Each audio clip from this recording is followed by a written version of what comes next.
Oh man, I had a lot of fun writing tonight's what I'm planning for tonight's adventure. Don't know that we don't always stick to the plan, but Well, Is I've it your definition of fun, Dave? Has me scared. so I genuinely I don't do it as much as I used to, but I genuinely enjoy game prep. Like I like looking at books, I like consulting tables, I like rolling charts, I like drawing maps. Like so that's separate from me saying like the thing you don't want to hear, the worst thing is if I say, yeah, I just built this monster in 5 minutes. That means I didn't consider at all if it's balanced. When I just throw something at the players, that's when it's dangerous. Because if I have time to tinker with it, I'll make it too strong and I'll dial it back. But if I don't have that Oh, time to think about it, did you have time to plan Mr. Alligator? no, not really. I Oh.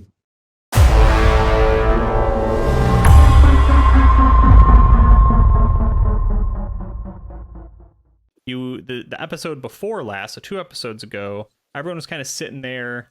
The camera ended with a magical note appearing at the doorstep of everyone's room in the 12 golden geese, now known as like the 9 golden geese or whatever, however many are left. Somebody stole a couple. We're not sure who. It wasn't you. It wasn't you guys. Somebody no. did.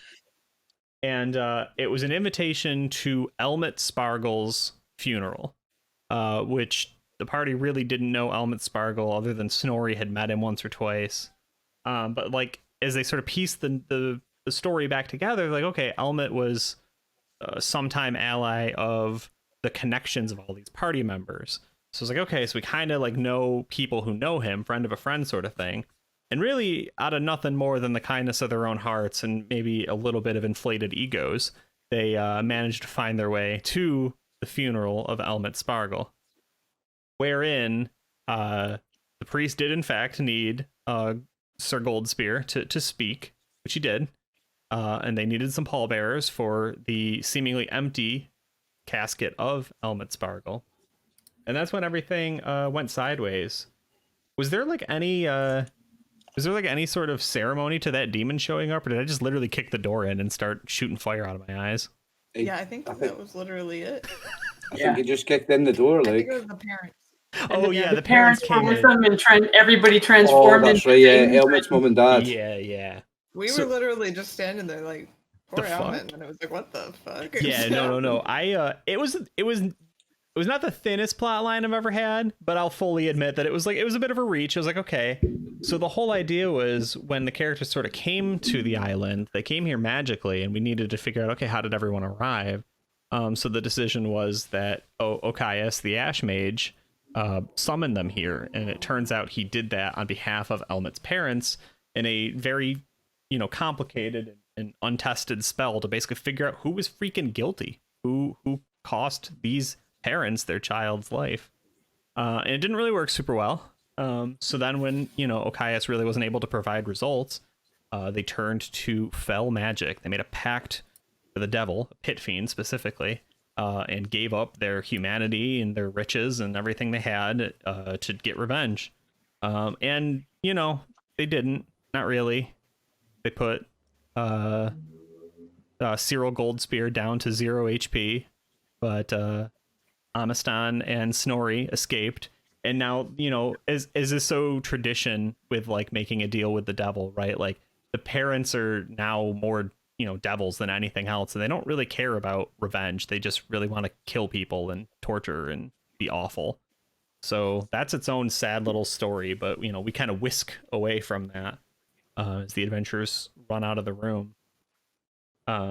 What's the conversation like? Is there anything? Or are you just sort of like yelling commands to each other? Like, Amistan, do you know where you want to go with this? Nothing from me. yeah, you're just having a dream, so we'll cut to that in a sec. Yeah. I'm assuming that Snorri and Amistan and Menace meet up, and I got this unconscious dude in my arms, and I'm like, Snorri, should we go back to the inn, or do you think it's safe? Yeah, we should just fucking run. Run. Okay, so Menace, go.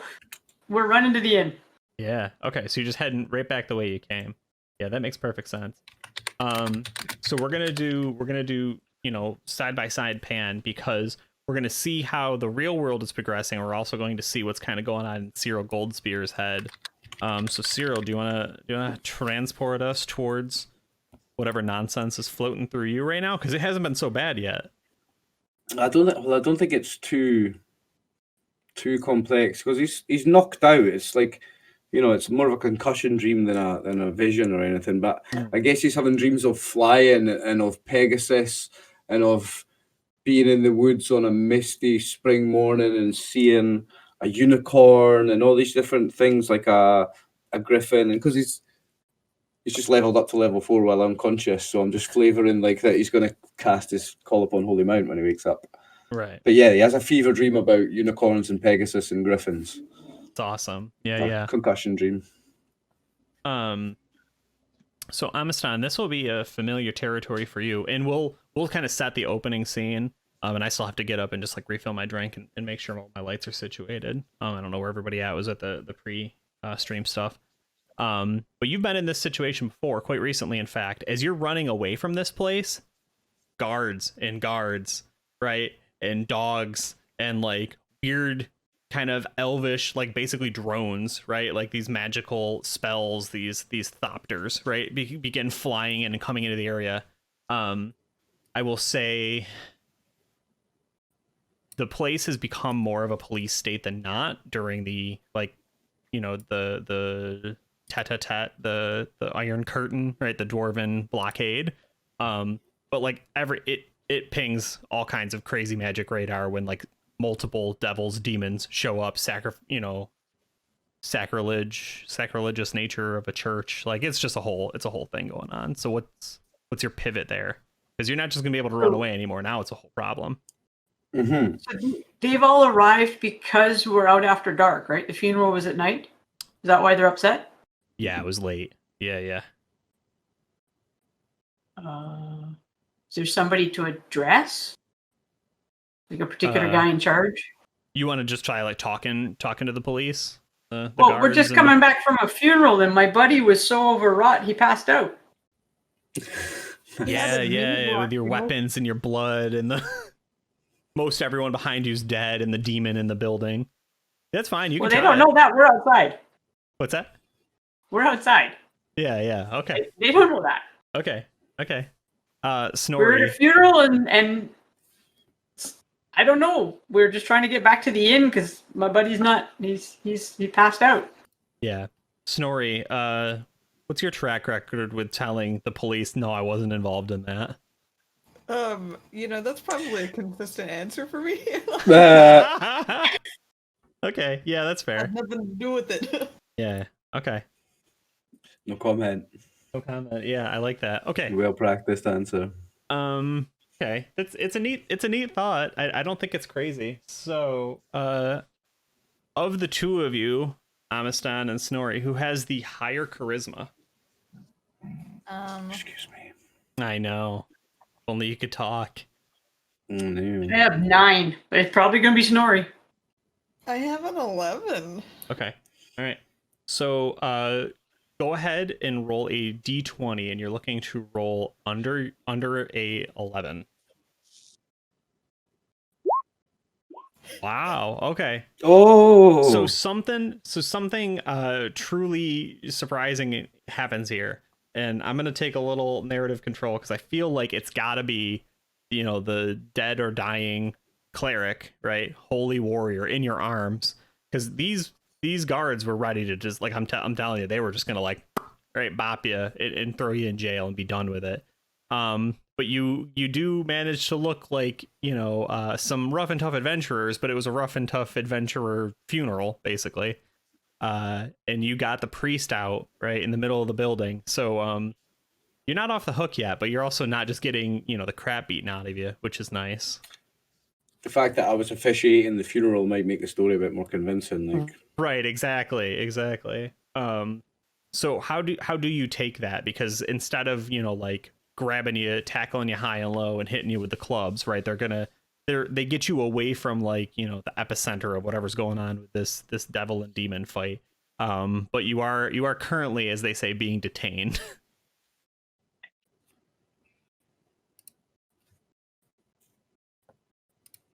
Everybody's okay with that? Just go along for the ride.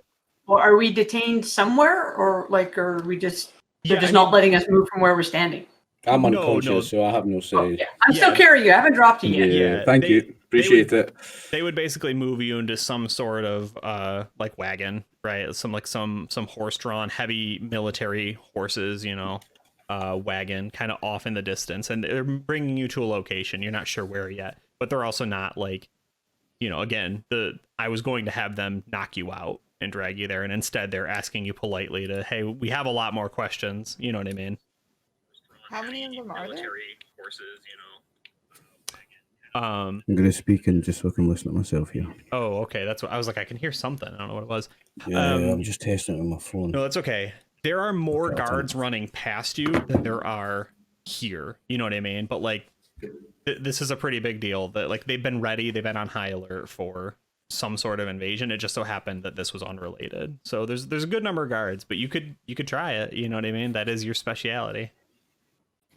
I'd have to drop them though. I'm wondering if we could just like slip them some coin. Oh, okay. Wondering if I'm I like it, I like to it. get that person. He's slipping your coin or somebody else's coin. Your coin. Right. Snorri just rolls over. Is like, give him some money. How much will it take to let us go? I didn't see anything.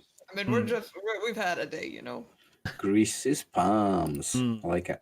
Okay. Interesting. Let's roll here. Let's see. My unconscious character, my paladin, doesn't really like it, Yeah. but my dead last character, he loves it from Beyond the Grave. Looking for a 15 or higher. Okay, I got the one as well. Yeah, so you don't see this because they all have the masks on, but you get the body language of someone who's just narrowed their eyes at you and is the visual equivalent of what did you just say to me? Is this says bribery and not permitted of any officer. Mm. You will follow the law. Right, it was a joke, I was gonna say I'm not with him. Yeah. Okay. Yeah, I mean, again, like I don't think that burns your crit one before. You know what I mean? It's just like you got the robot instead of the person. So you tried to bribe Judge Dredd. It didn't work. Unlucky. Yeah. Where's the 25-cent slot on him that I can just? Oh yeah. Where's You the bad just, cop? right. Okay. Can I speak to bad cop, please? Right. Yeah. I need the guy that please. Yeah, I mean, with that, they're definitely kind of ushering you away, and that's as much, ostensibly for your own safety as it is anything else. Like they've created a few like tiers of like, there's a demon there, we need like weird clerics and help, and then there's like just start the evacuation as well. You know what I mean? Is Amistan going to make a run for it if Snorri makes a run for it, or are you going to follow the guards and the police and all that to the questioning? Well, Okay. Why is that not if Snorri makes a run for it, I think she's making a run for it on my dog. Yeah. Unless I tell my doggy to Yeah. not go, then she'd pretty Not much working? fall off. No, Right. it's not working. Fuck. I don't know. I mean, I got poor Cyril's. Is he bleeding out, or is he's okay as long as we don't? Yeah. Okay. As long as he doesn't get like super jostled, which it would have been a danger if, the police came after you, but Well, that's what I'm wondering. Like, if Snorri decides to run away, then I'm going to be, if I follow, I'll be jostling Cyril. right. So you're thinking Because I may have brutish strength, but I'm still going to, I don't think it's a pill. I don't think I'm holding him like a pillow. right. So you think you're gonna have to let it ride and just be cool? Well, yeah, I'm hoping Snorri doesn't bolt on, because my dog's staying, by the way, Snorri. So your ride's about to stay. So that if you bolt, you're falling off. You're just gonna command him to sit, and I'm gonna tumble off the back. No, I'm just gonna say stay. It would be very slide down his back. Didn't I tell you he has an eject command? He bucks you off. Oh, that'd be fun. Goes offline. Yeah.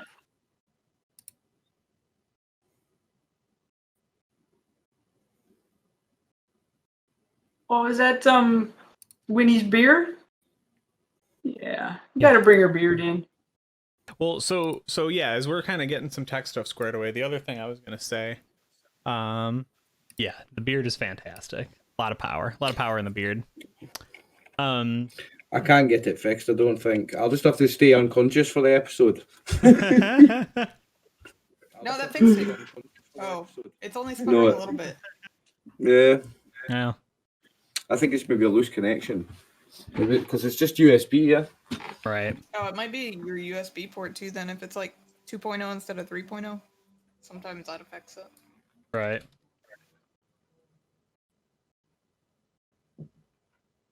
Oh, I don't know any of this tech stuff, Drew. Good thing you're here. Like I don't know, wiggle it. Yeah. I think it's because I've had so many troubleshooting issues. Yeah, that's fair. I mean, it's good experience, but So, okay, computer still hears Just me. waiting for all of our stuff to go boop as he hits it. That'd be me. I've been under the desk and like disconnected and reconnected the USB for it to the computer. So right. I've disconnected my camera. No, your camera's still working. Not in Twitch. It's not in any of my Streamlabs. It's not. Yeah, it must just be the last image then or something. Yeah, I'm fucking us up, guys. I mean, tech issues do happen. There's no avoiding them. No, it sounds like it's working now though. I mean, Yeah, I've got the sound sorted right. I'll just have to try and fix my cam as well now. It's fine. He got the sound okay, but he broke his camera. Yeah. I'll fix it. We believe. My friend Josh, other art Josh, the guy I did the Looking Glass episodes, and he ran Rocks Fall on the Platinum Legion. He had a guy in chat like a week or two ago, I think, who was Russian, and he understood English, but he couldn't write in it. So he was writing in Russian, like the Cyrillic letters, and then we were sitting in chat, like translating it and then like posting it back, which was really cool. So it was fun. Hey, it was neat today. Fixed it. I think I found sound. Say something again. Hello. Again. Oh well, I'll just leave it like that. I'll have a quiet episode. I'll not say much. I'll be pensive. God, that's frustrating. I'm sorry. I mean, your sound is coming through clear on Discord for us, so Yeah, it's probably through Streamlabs or whatever. Yeah, it's really weird. Yeah, you can just tell somebody to turn the sound on through one of our streams so they can hear you a little bit better if that works. Right. Yeah, if anybody's watching, there's a multi-stream link in my stream. Watch on one of the other guys. It's better on theirs. Yeah, it's really weird though. You won't hear my distortion on that. Okay, so we've had a minute to think about it, you know. And I think we're at that point. Like you can always decide later if you want to try bolting or lying, but they're like, hey, we want you to come with us. We have a lot of questions about whatever weird like summoning ritual happened in that church. And it sounded like the party was like, yeah, we really aren't in that, which isn't, it's not untrue. You know what I mean? Like you didn't summon anything. You just happened to be there. But the question is like, are you going to go along with what they want you to do? Or are you going to try and scoot like, and we have to go. And it's very much, I would like to get my friend some help. He was hurt a little bit and he's unconscious. So yeah. Can we take him back and get some healing done, or yeah, I mean, you come visit later maybe? Yeah, they would be like, well, it's important to get as much information now as quick and accurately as possible. We can get your friend healed. Was he priest of the church? He'll have a lot of information we need. Well, he was the person who conducted the eulogy at the service. Yeah, just sort of nods. Yes, a lot of questions surrounding this. Yeah, it's good. I mean, I don't know what there is to say, man. The dude was just giving his eulogy and locked his knees and passed out, and we made our exit. I like it. I don't think you have lying as a skill, do you? I'm a rogue. That's always a skill, bro. Yeah. Because they look at you and like, you know, again, this is the second time you've gotten that, like, really? Because it's like, And I suppose the giant towering demon has nothing to do with you fleeing out of the room. That happened when we were on our way out. We just scurried a little bit faster, you know? Well, then you are terribly lucky, tremendously fortunate. And anything you might have seen, rituals, glyphs, words you overheard, people that were in that room that didn't make it out of that room will be tremendously helpful in piecing together what happened here. This was dangerous magic. Why? Well, I'm just new here, so I didn't know anybody. I received an invitation to the funeral, and my friends and I went to the funeral. So the only people I knew this is us.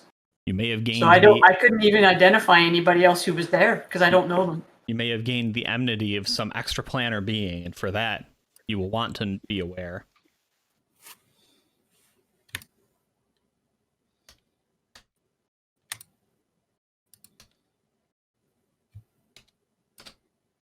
Apologize for spelling Merilith wrong. Twitch chat doesn't want to help me with autocorrect. Merilith? Oh, I don't know. Definitely not 2 R's. I don't know how to spell Merilith. The snake with 6 arms. Yeah, I mean, again, you can lie. You can flee now. You can flee later if you want. But right now, they're trying to get you into a caravan to go to some sort of weird paramilitary second site. So I will say that this is the quick time counter is going right now, right? Where it's like They either can put us in a wagon and then send us to wherever our destination is. Yeah, they want you to hop into a wagon and then they're gonna kind of drive you back out to where it's supposed to be. And Looking I guess at the wagon, what's would that? I be able to pick the lock if we were in the wagon? Yeah, I mean you're not getting locked in there. There's like So you just jump out. right, exactly. There is a wagon for that, but that's for people who are like look like they're in trouble. Your crit 1 there on the charisma led them to believe that you were on the up and up. Can do a little tuck and roll action. Okay, so everyone's hopping into the wagon then. Yeah, it doesn't seem like we've got a choice. And they did say they'd heal for Being zero. tossed in more than Hi, hopping Brew. in my case. Where'd I go?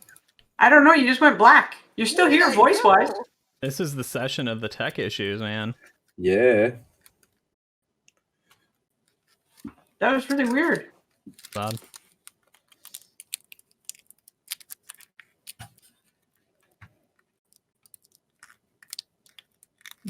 There we go. Back. It might do it again. I might disappear real quick. Hold on. There we go. And away she goes. Oh no, it did happen again.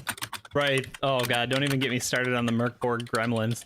That was bad. Right, just while we're discussing the tech issues, Dave, right? If mine's is if mine's is only bad on my stream, then can I get the VOD from you? Yeah. For like making my YouTube whatever? Like Yeah. Do you save them so you can like put it in a Dropbox somewhere and I can download yours, or Brew, do you do? Right, if one of you guys has got it, then I'm not too bothered if mine's is a shit show. Well, yeah, I mean, you can probably take the audio from theirs as well and get it over yours. You'll worship And now. it's Thank back. you, Sophie. Mm. If it does it again, I might have to switch cameras, but we'll see. Any idea why it's doing it? Nah, it's plugged in. The beard. Notice I had the Goophin. power of the Notice beard. Goophin never gives us any technical issues. Yeah, that's It's true. only us idiot streamers. So, yeah, Melvin's running. I don't know. When I went back and rewatched the Merkborg, I didn't like totally lose it, but I was bad. I was swearing a lot. I should have behaved. Wasn't my channel. I should have been a little more professional, but I was very mad. I had never seen that issue.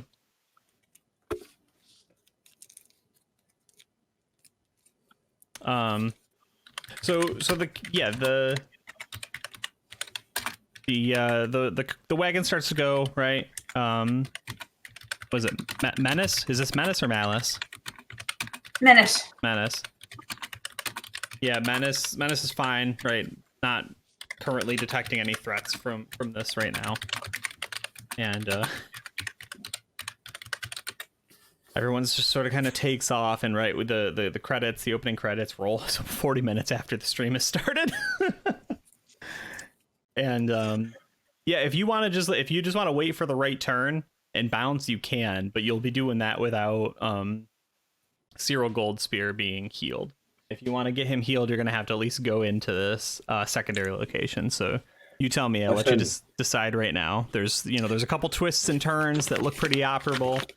Snorri, you've had a beer at that place before, and you know a buddy who will hide you out, down that street kind of thing. Like, With the way things are going with tech issues, the longer my character stays unconscious, the better for me. So don't rush to get me healed. If I'm stable, I'm fine. I'll just have a fucked up dream about unicorns and stuff, and that suits me fine. I don't we'll mind. just cut in every 10 minutes. I think the only downside to this is that they know what we look like, and so they could come up bye, like, Brew. oh my god, bye.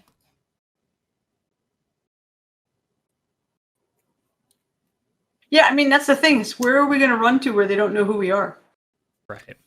And in fact, something I was gonna do, and I figured, I was like, oh, I don't want to waste the time to do it, but boy, we're having our tech issues, aren't we? We might as well. If you remember, on this scene over here, let me make sure I'm showing this. Yeah, building up these clocks, right? Snorri's brother and the Slayer. Yeah, oh no, this was the Runaway. Yeah, we're just gonna. Yeah, go this ahead and is. fill Do I get to one run more away or in. not? We're just filling in one more of each of these as the Elven Guard. So, in my opinion, like, I think that it's fine if players outsmart the guards, right, and trick them and stuff. I think that's kind of like what D&D is supposed to be about. But it's like the guards get smarter. You know what I mean? Like they won't fall for the same mistakes continuously. So I think that's where we're at right now, right? Is they're starting to. Well, you said they have dogs this time, so. Which Yeah, implied, like, as soon as I heard dogs, I went, "Uh-oh." Yeah, they're because, consider what would be going on in this elven homeworld right now. They would be thinking there's dangerous agents, that we don't know who they are, we don't know who they recognize, right? That like obviously fled from pursuit, which is not super weird when you're dealing with criminals, right? But like we don't know who they are. They slipped past us, they escaped. So like that's this variable. So they want to control who's getting into their area, who they are, what they're doing. And that's kind of how I think of it, like developing. Basically, they're like, okay, we have to find some way to keep people from slipping past our nets now, right? They're going to be doing more, walkthroughs, looking for people that don't fit in, people that match these descriptions. They're looking for situations like this all the time. It just so happens in this case, this wasn't you interfering. This wasn't the dwarves trying to pull anything here. This is just complete happenstance, because this is what it means to be a player character. You just chaos is attracted to you, Especially in your world. especially in my world. There's a lot of plot lines going around. Yeah. My head hurts. Cyril's head hurts so bad he passed out. Yeah, I just want to survive long enough to see one out. Like, Yeah, I mean, we winnowed it down a little bit just by virtue of having new characters. But I wrote it out. I said, "Who is Yating, and how has this new information about them changed your opinions?" I don't know that the characters necessarily know why the dwarves and elves are fighting. Right? It's happening. Snorri might. Yeah, He lived there. true. I guess the closing of the long always got a lot to do with it, but it was all to do with that elf that died, wasn't it? Mm-hmm. Most of you didn't intend on being here, even though you're here. So one of my questions was just like, do you want to be still? Is it time to leave? And then Amistan in particular had that plot line of the dragon that scooped you up. Yeah, and the illness and which was what? That's Lorik? Yeah, Prefector Lorik? Prefector Lorik is the one that was at the he had the alligator. He had the pet alligator. Wasn't he the one in charge? Or no, was it the prince who was in charge of the dragon? King Saleo now. Oh, King Slayer, sorry. Was Prince. You're good. You're good. There's a lot of NPCs. He got promoted, he killed his father. Yeah. I think for the purposes of this, I'd probably end up staying in the wagon. Didn't his father disappear? the Elven Supreme vanished, but we don't know what the relation is there. All right, okay.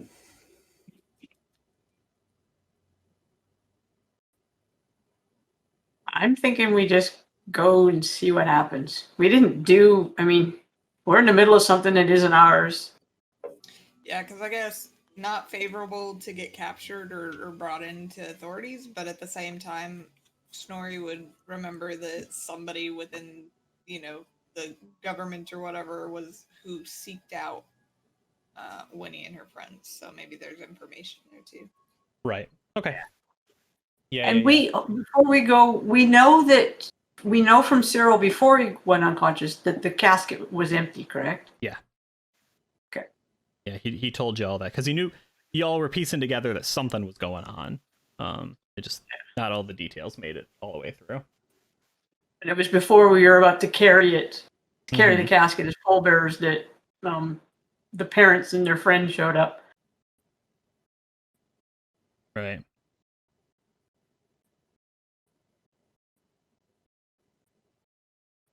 Okay, Dave, where are we going? Yeah. So, oh, sorry. I was trying I to post asked a with link. much trepidation. Making Yeah. our way to jail, walking. Oh, don't post a link in Bruce, whatever you do. It depends on who it is. Oh no, we love to get the time out. I know that game. Weekly tradition, isn't it? Yeah. I finally got good at it. I Hey. finally remembered. You shock yourself a couple times, and then you grow smart. Then you ground yourself first before you go in there. I permitted you. So you are brought to a secondary location. It would not be a black site per se, but it would be very similar to one. And that's really because like this new regime of elven guards and elven military setup is very secretive, right? Saleo has been working really hard to sort of like he's got a setup here. He knows what he wants out of these things.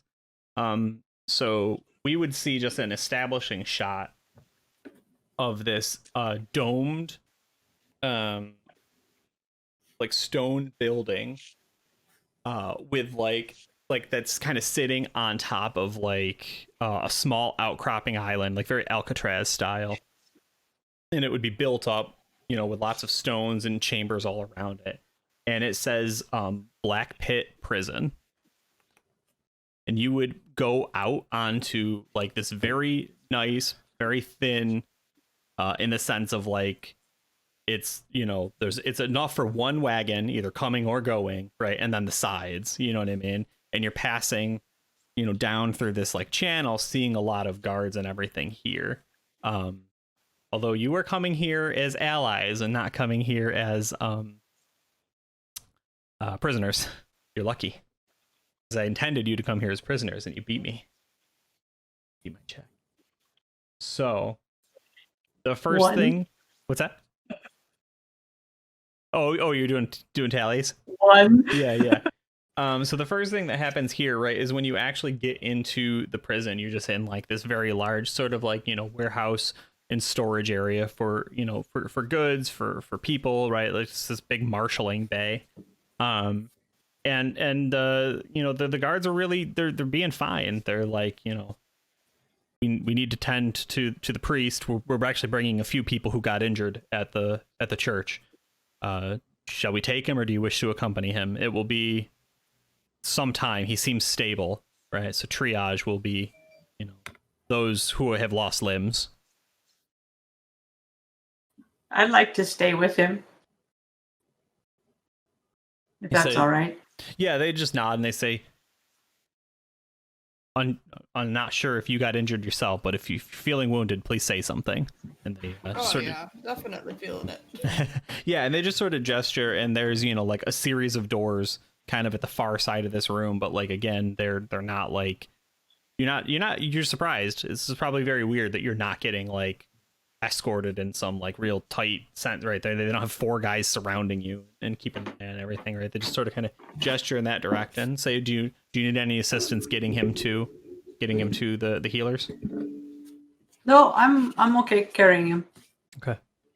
Yeah, they sort of they nod then, and go back, presumably through that next room, unless you kind of want to poke around. There's a few other wagons that look like they arrived, either just ahead of you. Sorry, my cat's in here. Yeah, just glancing around, do we see anybody we recognize from the church, like Yating, or maybe the demons that turned back into parents or some shit? Yeah, so you don't see Yating, unfortunately. There are a few people that you recognize. There's also like a few people that you would just kind of understand and recognize as like passersby, right? Just people who were caught in collateral damage, crossfire. There'd probably be a few guards as well. Like the first wave is already starting to arrive from fighting this thing. You're not sure what's going on there. You didn't like continue hearing, right, noise and explosions or anything, but it looks like they must have gone in there and tried to fight it, because like there's some people with that same like gnarled sort of just like this massive slash mark that's turned, like plate armor to ribbons. Which is cool, because I think that's one of the first times you've seen those guards like injured too, and there seems to be, meat, flesh and blood behind that armor. So some of the people with masks actually have flesh. Yeah. And in at least parts of their body. I mean, yeah, right, at least these ones. Is that the first we've seen? Not all, but yeah. Yeah. Might be. Do any of them have like their mask off? Mm-mm. Okay. You want to go take a mask off? Yeah, I'm gonna rip one off. No, I'm just kidding. You could.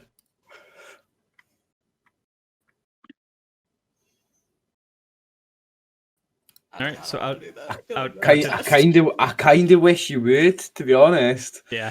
I really want to know. I've been wanting to know for two maybe, characters now.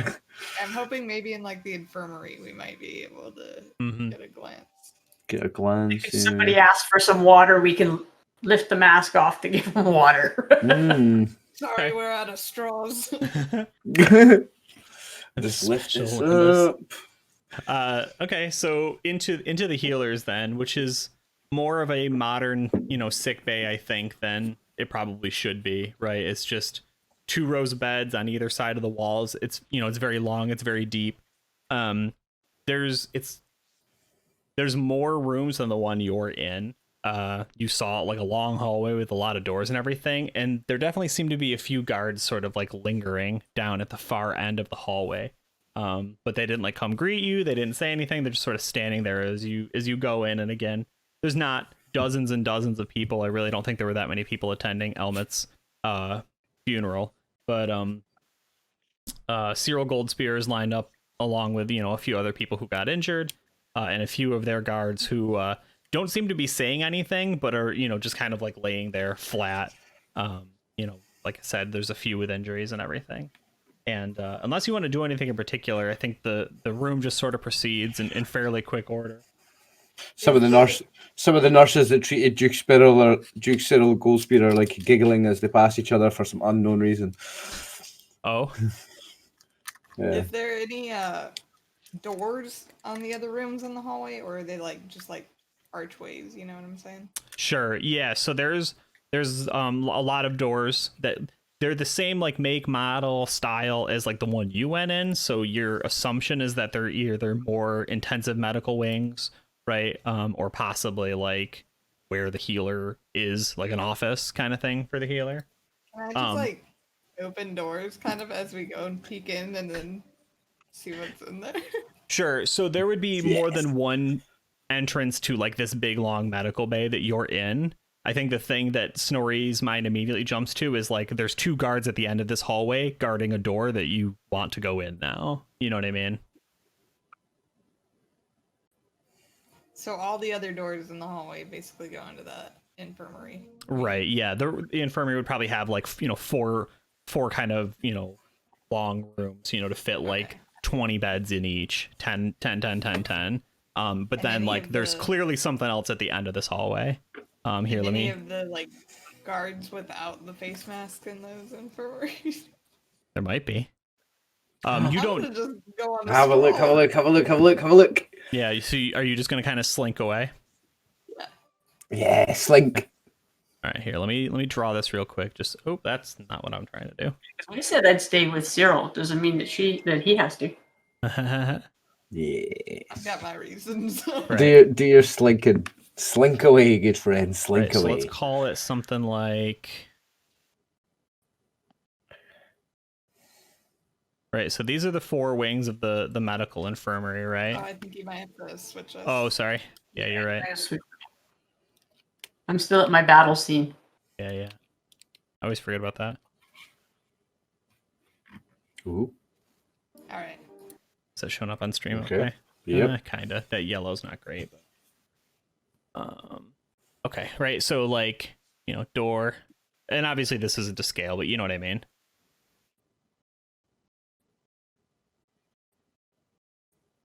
Right. So you would have come in from this direction, you know what I mean? And let's just for the sake of putting someone somewhere. Actually. Please.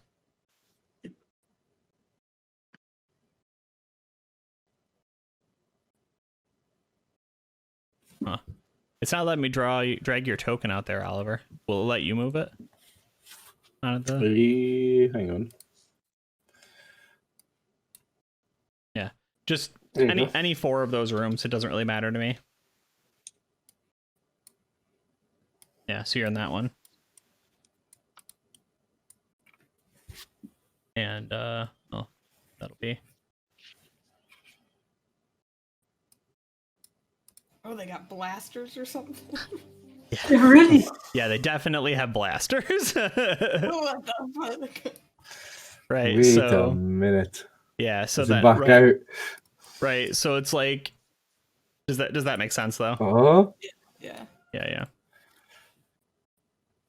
it's the fucking Gestapo. How do I put my characters in there? Go to Blasters. the character sheet and then drag your name or whatever onto the board.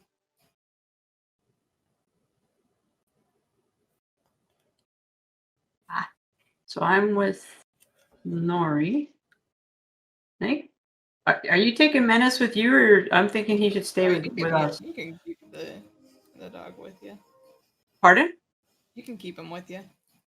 Well, yeah, because I'm thinking if you're sneaking, Yeah, I'm not like sneaking, you know. I'm just you're just wandering around because you're waiting. They told us it'd be a while and you're bored. so out this way to my left. Would that just be like the outdoors of like the kind of prison or fort? Yeah, so Or if you the went parts- through the door that's there, you would, it would be a little bit of a walk, but you would go back to that entry bay that you started in. Okay. And then there's 3 other wings besides the one you were in, right? Like you would have looked in this one as you walked in and just seen, like one or 2 people in there, but and then Cyril's in that one. Were there any guards in any of these rooms that? Yeah, there would have been at least one guard, in a room. Is there anybody else in the room with them? High or low? Like the way you think. Hi. Yes. There are 2 nurses actually. It seems like he's one of the worst off. They are so you would probably crack that door and you would see them. They are like pressing like bandages, right? And just like something to kind of like soak up that blood. And he's just like you've let's answer something about Snorri. Has Snorri ever like just cut someone's belly open and watch him just bleed out in front of him? Oh God, probably. Right. Like you're watching this guard lose, he's got a mortal wound and he's losing, like a body's worth of blood, like in front of you, and they're dumping healing potions in this guy's throat, right? And pressing bandages on his wounds, and he's just still bleeding out. Like it's not healing. You know what I mean? Like the potions are barely keeping him alive. He has some sort of like cursed or tainted wound right now, and he's just like, the thing is though, he's not like wailing and screaming. He's just laying there.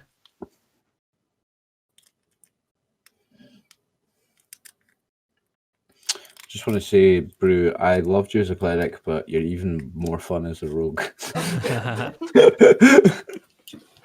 If I were to go back to one of the other wings, is there like spare bandages and stuff laying around that I could grab? Oh yeah, Some they would have. accidental healing potions sitting there. Yeah, they would. Well, they definitely would have prepped, like bandages. You know what I mean? Like, you can, if you want, like to just write down like a healer's kit. Like, you can take a healer's kit. You know what I mean?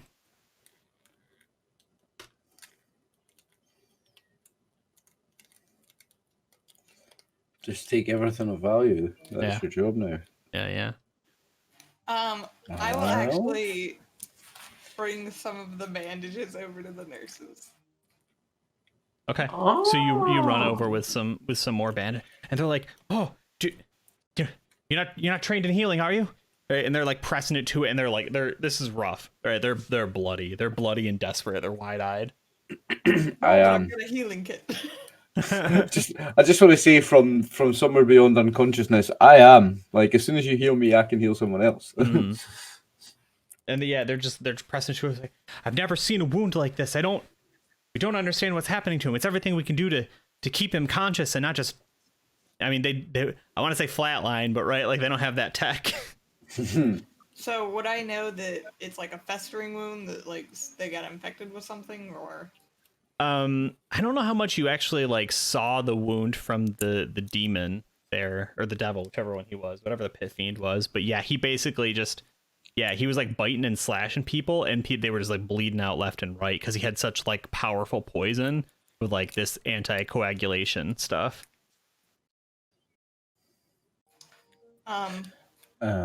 So it's thinning the blood, so it's not clotting. Mm-hmm. So it's just bleeding endlessly. Yeah. Nice. You're an evil cunt, Dave. Wait, that's hold on, let me Google real quick. Yeah. You plug back into the tangle to get some answers. I-twin, yo. I-twin. Dial in an I-twin. Ready Player One moment. Right. I have a bag of salt. Yeah. Oh. I'm gonna try putting salt on the wound. Nice. Okay. Yeah. Yeah. So you just, I mean, is it just He is gonna have to scream. Right, or do you go like, buck wild with it and you just dump the whole thing in there? I have a pound of it. Oh. Yeah. Okay. But is that a lump or a bag of loose salt? It'll be a lump. His pocket. It's a bag of salt. Yeah. I think I fought you in Fallout New Vegas, Salt Upon Wounds. Yeah, I'm with you, Goophin. Like, the whole point is these guards are not normal, but I feel like that's a lot too, We're gonna roll. On my boo-boos and I yell. What's that? You put salt on my boo-boos and I yell. Yeah, so it's gonna be a D20 roll. If the guard can hit a 14 or lower, he's gonna make a noise either way, but he's gonna right. If it's a 15 or higher though, like, yeah, I think it's a full on like screaming, panic induced, right? Like, okay, all right. So maybe that's good for you, Snorri. Maybe that's bad. I'm not sure, right? Like, you pack a lot of salt into that wound, and right, from pretty much laying there like mostly motionless and just kind of concerned, right, just like sort of flailing, squirming, like they're obviously trying to like get away from you, but the nurses, the doctors, right, hold it back, and yeah, you just packed that wound full of salt. Okay, great. Job's done here. Let me wander out. I'm just gonna go. Does it look like That's all I know how to do. See ya. Does it look like it's kind of helped with the bleeding though? Yeah, I think it'll have helped. You cured him in the strictest sense. Okay. Nice. Damn. You cured him like a ham. Uh-huh. What Amistan, what are you doing in this? Because you would have just would have heard, a bit of a stifled sort of yelp, right? Yeah, Menace, I noticed, did one of those quick, what the was that? But didn't react as if there was anyone coming towards us. Right. I I think I'm mostly concerned like about Snorri. So would I be able to go to a door and look around and go, "Hey, Snorri, you okay?" Yeah, I think if you wanna kind of poke your head out there, right? That's probably when Snorri's coming back from the other side. Pseudopop, thank you so much for the subscription. My goodness. Hey, thank Snorri, you okay? Pseudo. I heard a loud yell. I just had blood all over my hands. Yeah, you would like again. Yeah. 'cause he was voiding like all what is it like 8 quarts or something? 12 quarts? How much blood's in a human? It's a good chunk of blood. Yeah, 6 That's pints. Dr. Snorri 6 to pints. you. Yeah. Pints. Yeah, he's losing it. I'll kind of beckon to the guards right here and say, "This man in this room is gonna die. We need some help." Sure. And they don't respond. Oh. I'll walk up to him and get like kind of as in their face as I could at my stature. And, Sure. Hey, did you hear me? Your belly buttons? One of your own is dying. Right. A slightly perceptible turn in your direction, right? Just sort of looking down at you. These motherfuckers. You hear a click, just a loud, right? And in a monotone voice says, "We are not healers." And it clicks back off. Who's in charge around here? Can I reach for the handle of the door? Oh yeah, you can totally reach for it.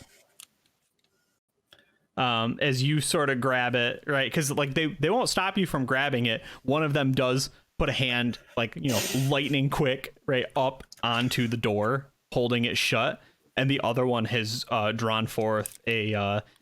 It's not exact. It's a sword, but it's more like a scimitar than anything else. It's like a little shorter though, right? Some cross of like a short sword or a scimitar. And you're like very much in their range. All right, I'll back away and I'll go back in the room with the guard. Fuck you too, then. Right, and then, you know, again, just, you know, put data in, and when you walk away, the one takes its hand off the door, the other one puts the sword away, and they just go back to standing there. They don't like, you know, they're not eyeing you, they don't give you any attitude, they just go back. Is the injured guard still awake? He passed his check, so yeah, probably. I'll walk up to him and be like, "Those guards out there aren't helping you. What's their purpose? What are they guarding? Why can't we get you some help?" Yeah, the mask kind of turns towards you and looks and just says, "They're not healers, they just..." Yeah, they won't help. Right, he gives up on whatever line of thought he had, yeah. I'm not a healer either, but I'm helping you, aren't I? Yeah, and like he's like, you just put a pound of salt in my open wound. You want me to take it out? Fine. He goes, yes. It is not all adventurers are they're cut from a different cloth. A lot of these here, they wouldn't have any creativity in a problem. They just brute force. Thank you. If he's lost that much blood, he's gonna need water to get his blood volume back up. Yeah, I do have a wineskin full of water, so. Yeah, do you wanna offer it to him? Yeah, I'll offer it to him. Okay, he says, "Do you think it's okay? Can I drink water right now? I don't know how that works." You're fine. I'm like 80% blind. He nods. Okay, yeah. And he reaches up with a shaky sort of hand, and he's got, you know, like the chain gloves, right? Like the cut proof gloves. And he just 3 clicks, click, takes the mask off. And he does this with no, like he's not thinking anything about this, right? And he takes it off. How Snorri with like, you know, medical gore. Chat, just fair warning here. We've already gone into some murky, bloody waters here with the sharks. So it looks like this individual was at one time an elf. In place of eyes, they have like the covering of like an old stereo, that like sort of like black netted sort of Yeah, fabric. the mesh. Yeah, that mesh. He's just got mesh over the eye sockets, which do not appear to have anything in it. And all of his head, like from the nose up and back, and then all the way down his spine, looks like it's been cracked open. He's completely bald, and it's been stapled back together. And it's very rough. Like it's all scar tissue and just like angry, right? Like, and he just So sort he's of he's kind of Borgish underneath the implant. yeah, and he just That's what I pictured, yeah. and he's looking up at you. I mean, looking up, right? And he's just sort of like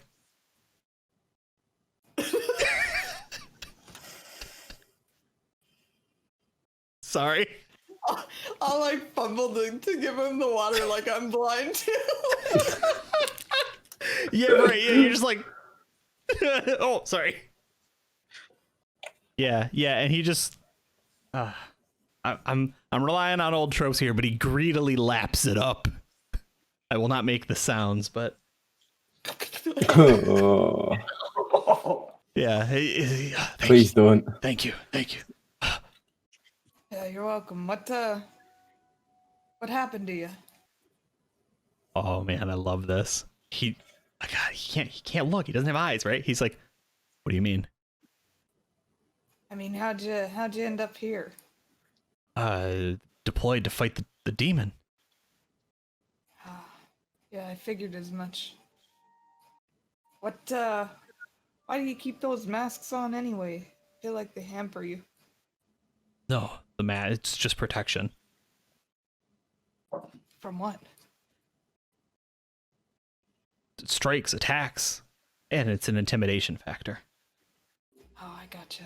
So, those ones out there, you said they're not like you? No.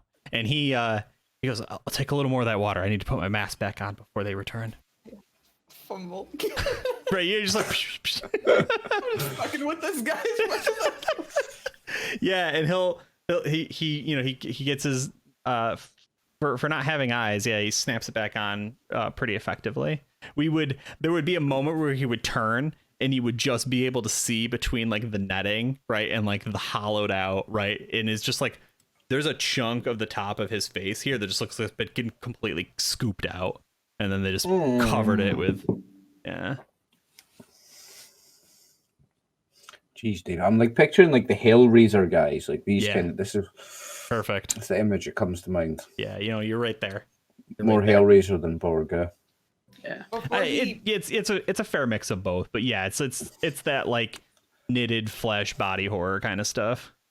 Before he puts his mask back on, I'm gonna ask him if I can feel his face. Yeah, I suppose you gotta be quick. If the nurses come back, they'll have questions. Yeah, I feel like I want to know who I'm talking to, you know? I can't see your face that well, so. Just stick your finger in the eye socket. Oh,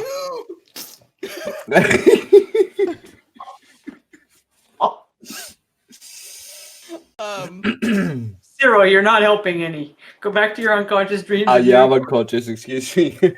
I thought you said the mask was for protection. How'd you get all these wounds? BRB. goes, oh, they're not. No. And he says, okay, and he puts the mask back on. They're not wounds. That is my blessing. Doesn't seem like a blessing to me. Do you know anyone else who can fight without eyes the way I do? Me? I mean, I got my eyes, but they ain't much good. Then I'll have to spar against you sometime. Aye, that we will. I am Tertius. Nice to meet you, I'm Eagle. Yeah! That's good. What did you say? Sorry? I said that I'm Eagle. It said the brother. Eagle. Yeah, the brother. Oh, that's good. I like that. He's just gonna have some guard walk up to him someday. Let's fight. You're right, and he's like, all right. Won't even be a little bit weird for him. So his name was Tertius? Mm-hmm. Alright. Alright, let me go get the nurses for you. Is there any way I can get to talk to somebody who's in charge around here? Are they behind that door? No, not behind that door. You're in the medical wing. Ops would be on the far side of how do I call this place? Black Pit. Right? Black Pit Prison. Yeah, Black Pit. They'd be on the far side of Black Pit. You're closer to the jail than you are ops. Oh, so behind that door is where they do the blessings, then I suppose. No, blessings are in the past the islands on these ancestral lands. What are you? You're not an elf. No, I'm a short person. I understand. Unfortunately, I'm mistaken for a dwarf too many times. Just because of my stature, it's so cruel. My beard and My predilection for alcohol. He nods and he says, I have dealt with similar problems. I believe it is one of the reasons we keep the masks on. Yes, they are protection, and yes, they are an intimidation factor, and King Saleo needs us to strike awe. But they're not all who understand the blessings, particularly those. And you would hear him, right? But you wouldn't see it, obviously. But he smiles functionally, right? And says, particularly those as blessed as I. Right, we've been so forthcoming with each other. What's behind that door over there, if you don't mind my asking? Then it seems like they're guarding something, but it's not the blessing. I can't understand what would be so important. I am not the most blessed in this prison. All right. It's not exactly how he'd phrase it, but I can't figure out exactly how he'd do it, right? But he basically says, there are those who are more blessed than I am. One of the nurses walks past and says that Duke Cyril Goldspear, he's blessed. And then another nurse giggles. Damn it. He says, there are some who are blessed far more than I. They need different attention. Additionally, this is still a prison. You're in the medical wing. There are guards that need attention, or there are prisoners that need medical attention. So there's somebody in your order that's behind that door then that's been injured. Oh man. Yeah, he nods. All right, well, I'll go get the nurses for you, and hopefully we run across each other again someday and we can spar then. Yeah, it's this eagle. I was where I needed to be. If I was meant to survive by their hand, I think I would have. But I still feel as though I owe you. I owe you many thanks. You got coin or? Do you ask that? Damn, man. Snorri, you piece of shit. Snorri is unbelievable. I love it. Yeah. He I think he laughs and he goes, the adventuring spirit. Gotta make my way somehow. Cut from a different cloth. So Snorri is Brew's character. Snorri's brother is named Eagle. The whole group tends to lie about their name. As it turns out, that's just a trend. He laughs. He says, well, I don't have anything on me. We don't deploy with money. Just encourage looting. However, we can meet each other out beyond this prison. Yes, I can give you something. Oh fuck.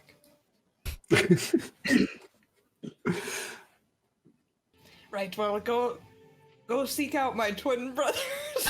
Snorri then. Eagle and Snorri. I understand. I will fight Eagle and I will pay Snorri. Are they twins? she's making them twins because she wants them to recognize him. Yeah. But they're not in reality though, are they? I don't think they were. No. I feel like I might have talked about Eagle being older, but I'm not sure. Yeah. And that's the thing I like about D&D, right? Like it doesn't matter till it matters, kind of thing. But Yeah. I remember when I fought Eagle and then ran into Snorri, I said, would I know they're brothers? Like, would I know they're Yeah. related? right. And so nothing was mentioned about their Sure. twins. Yeah. I mean, It was Because to me, when I made them, they were completely different, like opposite ends of the spectrum. Like, Brew has played Snorri. I like it, but it definitely a little more like that gutter snipey. Like, I have to find a way to make it work in the world. I saw Eagle as like very like calculating all the time. Like, how am I going to get mine? How am I going to take it from somebody else? And Snorri got dragged along with that a lot of the time. But you know, I think the truth is a little different, right? In both cases, I think we've just seen Eagle right at the tail end of the job, and we've seen Snorri, you know, trying to figure out how Snorri's going to get theirs in the world. You gotta get Winnie back. Got to get Winnie back, yeah. Okay. So Oliver, what do you think? Are we ready for Cyril Goldspear to be up? Yeah, absolutely. I don't think that they would be peeking a look under your stuff there. By the way, this is a military hospital. No, but I mean, I'm wearing a shirt and I'm wearing a sheet and I'm lying on my back, mate. At any rate, we'll have you come up for 2d8 plus 2, so 14 HP. I'm not sure what that puts you at out of, but Hey, I shall have a look here. yeah, That puts me on 14 out of 22. nice. Sorry, did you say 14? Yep. Nice. Okay, so as I get up, I mean, we can go into details about my dream later, but does anybody else need healed? Because I've just woke up and it's my instinct. I've woke up from a battle, like I'm looking around me, like, is there anybody injured around Dennis me? needs a bit of healing, myself? and Amistan needs a bit of healing. I do too, but if it's burning your spell slots, I think I was gonna ask Dave if there's a lesser medical wing that we can be in to get healed as well. Yeah, it's not spell slots as such. It's my cure, my lay on hands ability. I can do it once per day. Yeah, I would say I would say I'll give everybody a D4 extra healing. They would you all just tick over to 4th level? Yes. But we're playing in 2nd edition too. It's a little bit different.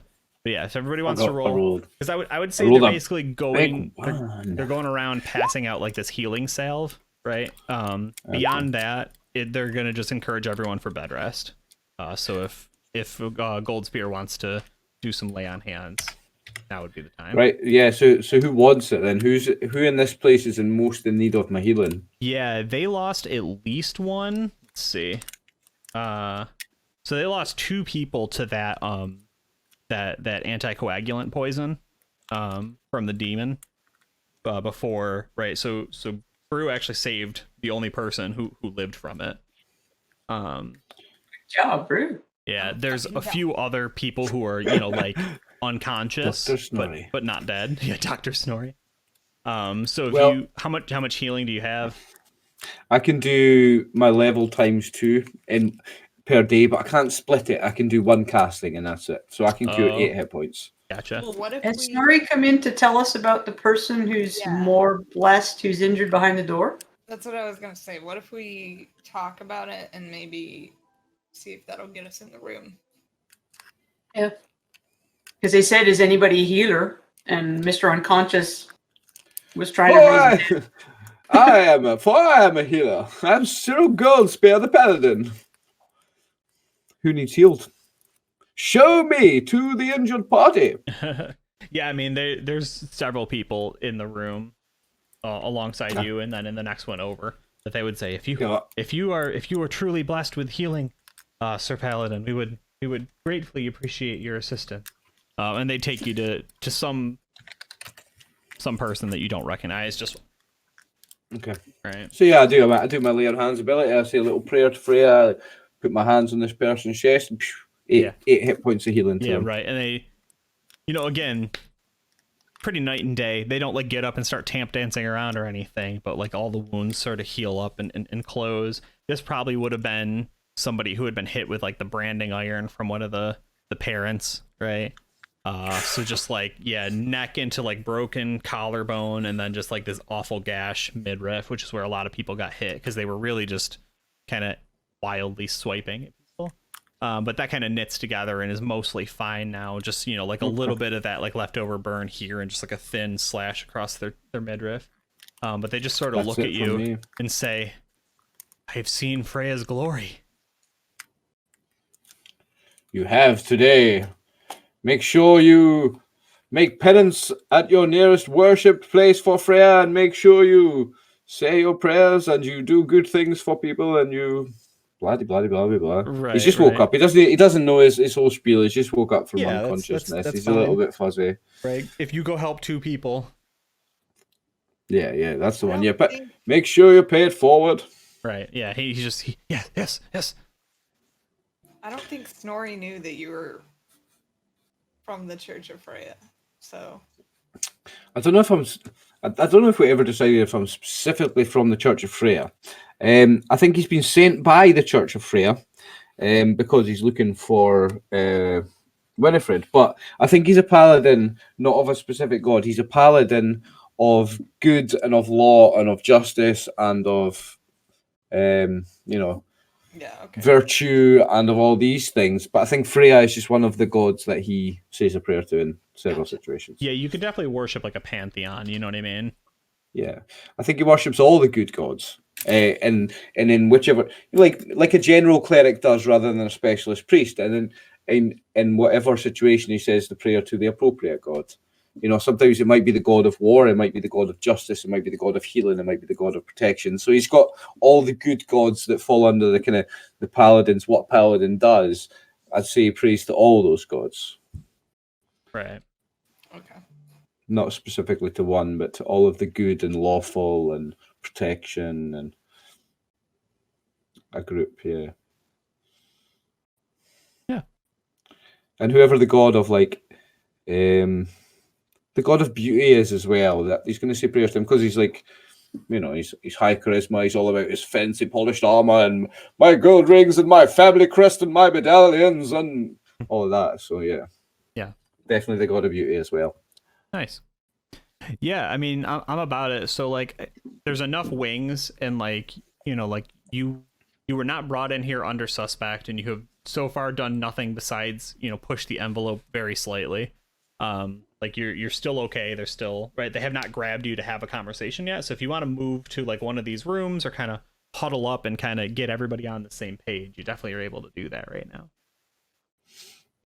Yeah, are we gonna tell them what actually happened, or? Well, in one sense, we didn't do anything wrong.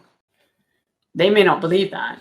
We were attending a funeral for someone we've never met. We were summoned by somebody we don't know. And they know, like, they went into there and fought the guy. Like, what can we tell them they don't already know?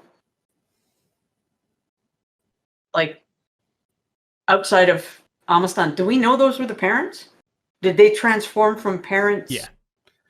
So we know, but were they identified as the parents? Yeah, they came in and said no one would help our boy. No one would give us answers. He vanished and no one cared. We will make you pay. Because they, you know, part of the spell was like, bring me the people responsible, and it brought the three of you. Yeah. But they were, initially, they were more mad at the other people in the church. Yeah, true. So, I mean, I don't know what we can tell them that will help. And I don't know if concealing anything will actually help us. Yeah, we can tell them Or the truth. you know the circumstances better. You're from here. It was called to officiate a funeral, and that's it. I can tell them the truth. Yeah. And I was there and was going to be a pallbearer. It's the only thing I would consider telling them, of course. So, do you want to cut to that conversation where I just have a few questions for you? Or are you looking to sort of poke your head into maybe a few other rooms? I don't think we can get in that one room because we already used our heal. Yeah, that's it. I don't have any more. I mean, But do I have it? Yeah, I'm just thinking about healing potions. Do I have any of those? I have some, and I have a healing. Somebody kit does. now, too. I Yeah, I have have- one healing potion. Yeah. Yeah, I have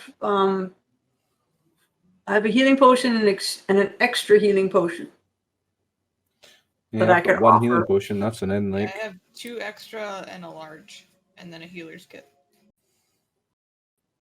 Snorri sounds more stacked up on the healing than the rest of us. Right, but I've already Mhm. tried going in there. True.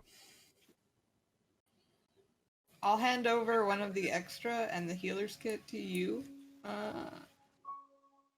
Oliver, and then that way you Okay. can potentially make it through.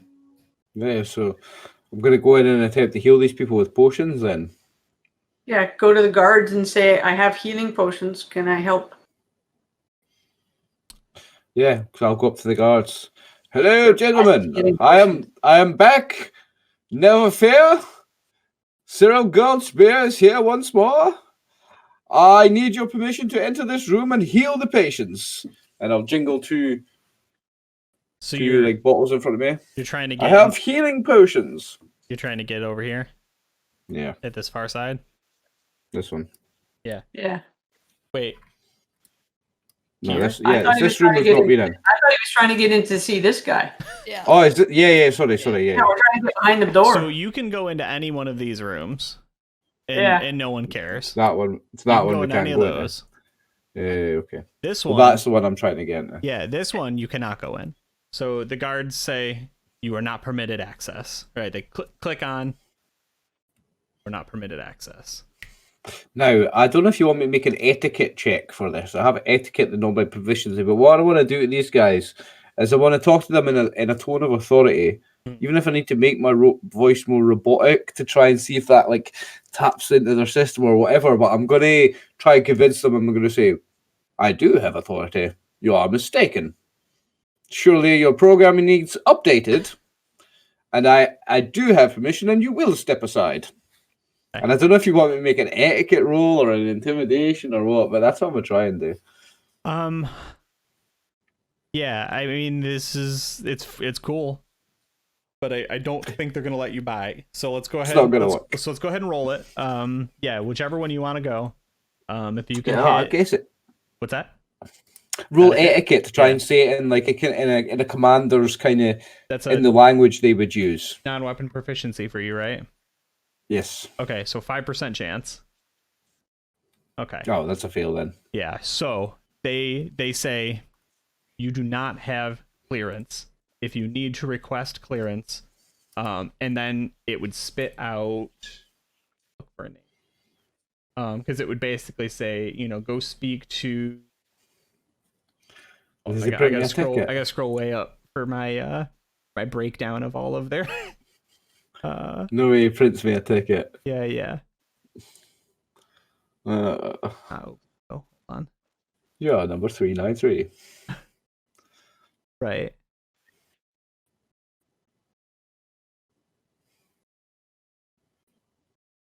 It's not a centurion. If you need, what did I say? If you need to update your, it's not permissions, but it's something like that. Mm-hmm. Speak to Legate Augusti. Legate Augusti. Yeah. And can you direct me to Sir Augusti?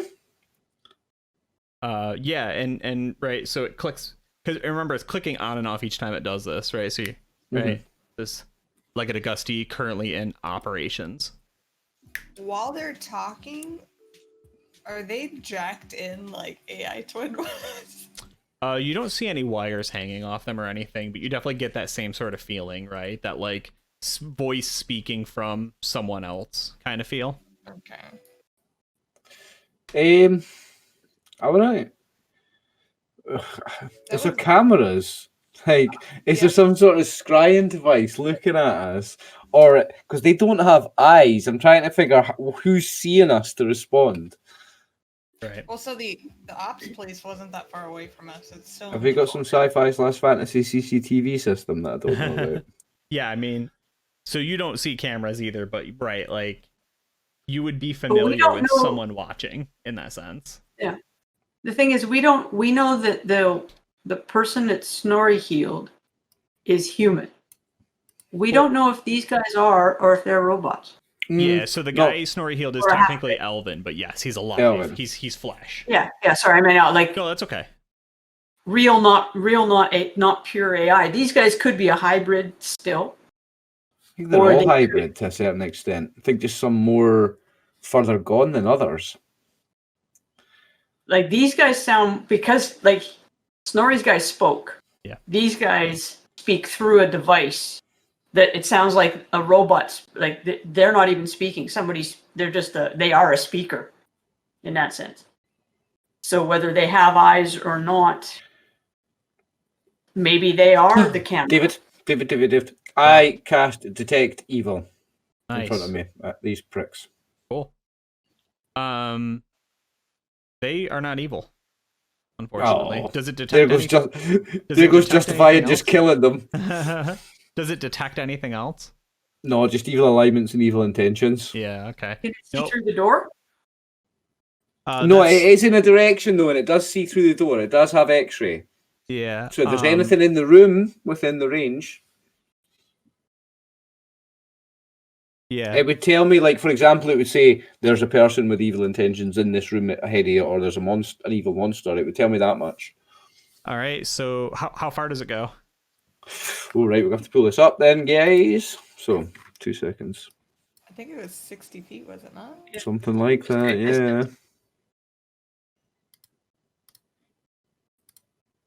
What if it's your ting? Oh, don't. Could be. Paladin. Paladin can detect the presence of evil up to 60 feet away, yeah. It's in a Yeah. direction. Okay.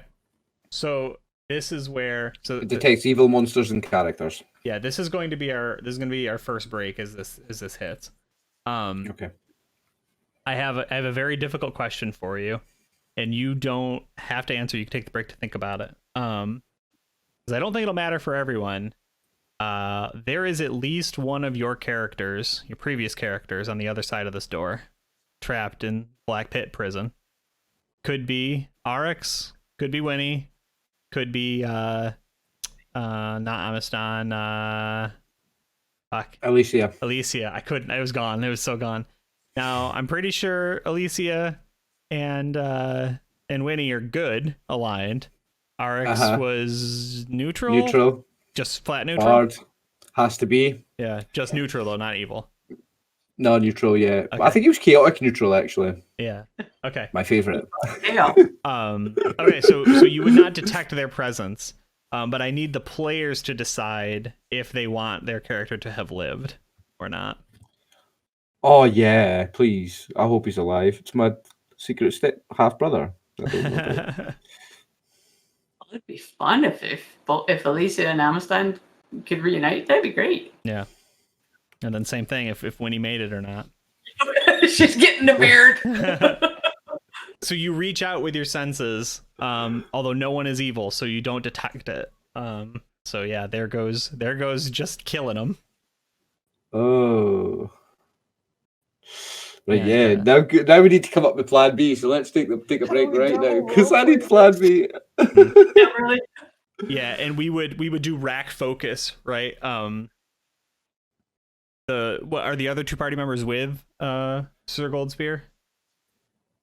I think we're nearby, but not next to him. Yeah. Okay. Yeah. Close enough we can hear. Yeah, we just get that. We just get that like all consuming. Like the shot is like perfectly symmetrical as you're just like staring at that door, and it's like everybody, all three of you, and the audience is just like go through the door, and we cut to black. What do you mean Alicia saw him? Alicia kicked him into the jaws of the giant crocodile. Saw him going. She fucking kicked him into it. And go under with him, and nobody comes out of that. No. Like a 60-foot gator doesn't give up Helmet, who filled the bucket of water. That's not in the monster manual, by the way. That huge big thing, that's not in the monster manual. Like, Yeah, well, we know Dave doesn't play by the rules. mm-mm. So they've got us, part of us, hidden away in a special room. But it sounded like Cyril had the opportunity to possibly get permission.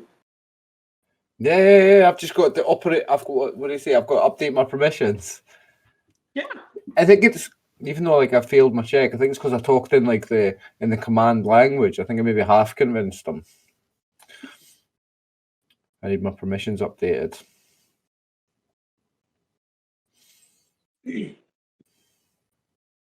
Brew comes bopping in, gets herself in character. We were just talking about the difference between our old and our new characters and how yours was so humble and so sweet and so kind and so innocent, and currently you've got an absolute scumbag. Yeah, what a dick, right?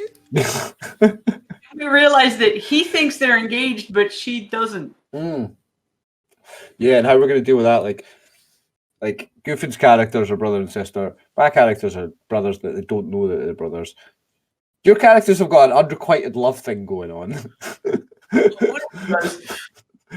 Talk about it's complicated. I mean, I don't think Winnie really understood, and Snorri, I think, is just over. Winnie's heart belongs to God. She doesn't even understand these romantic intentions. Yeah. She doesn't And really Snorri's get it. just like eyes on the prize, Yeah.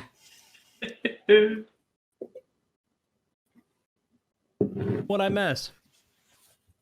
Oh, just us trying to figure out how Brew wasn't going to end up with a massive headache trying to play Snorri, the pure, or the Winnie, the pure, humble priestess, and then you've got Snorri, who's the scumbag.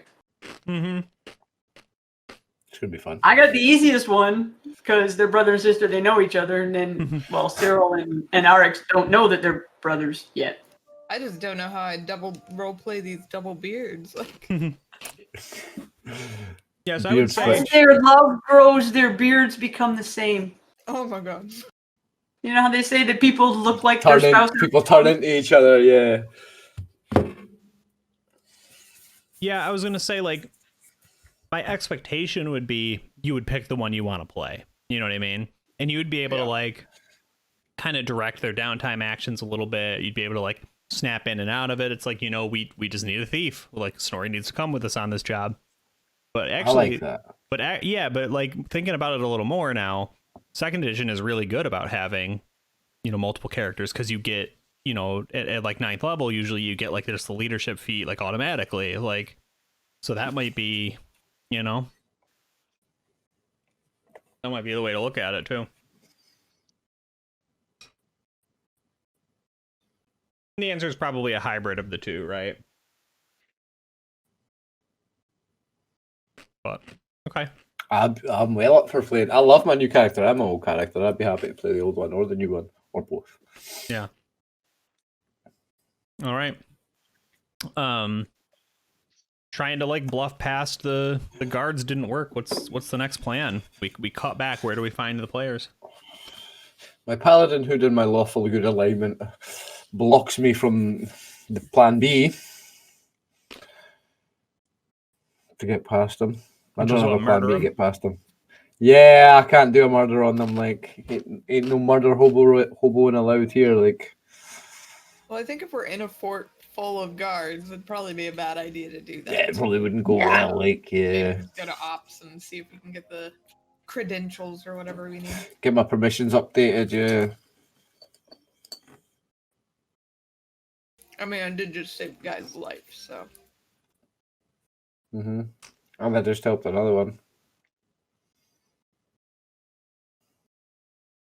Yeah, where do we find you? What's the conversation like? On our way to ops, I guess. We're gonna go to ops. Yeah. Go to ops. Yeah. Okay. So you come out of like the medical area. Somebody would kind of run up, basically just say, "Oh, we're not quite ready for you yet. I'm sorry." Oh, with the priest, you're up and moving. Of course he is. Yes, I am. And not priest, Sir Paladin. Ah, Sir Paladin, yes. And Duke. An heir to the throne. Which throne? Whose throne? The throne, good sir. Yeah, he gives you a look. I'll just wave at them like, take it with a grain of I salt. am the king's cousin, Right, don't just you move on. know? I don't want to have this conversation again. Just say yes, okay. I say, I promise. Just a few more minutes, we'll get you in.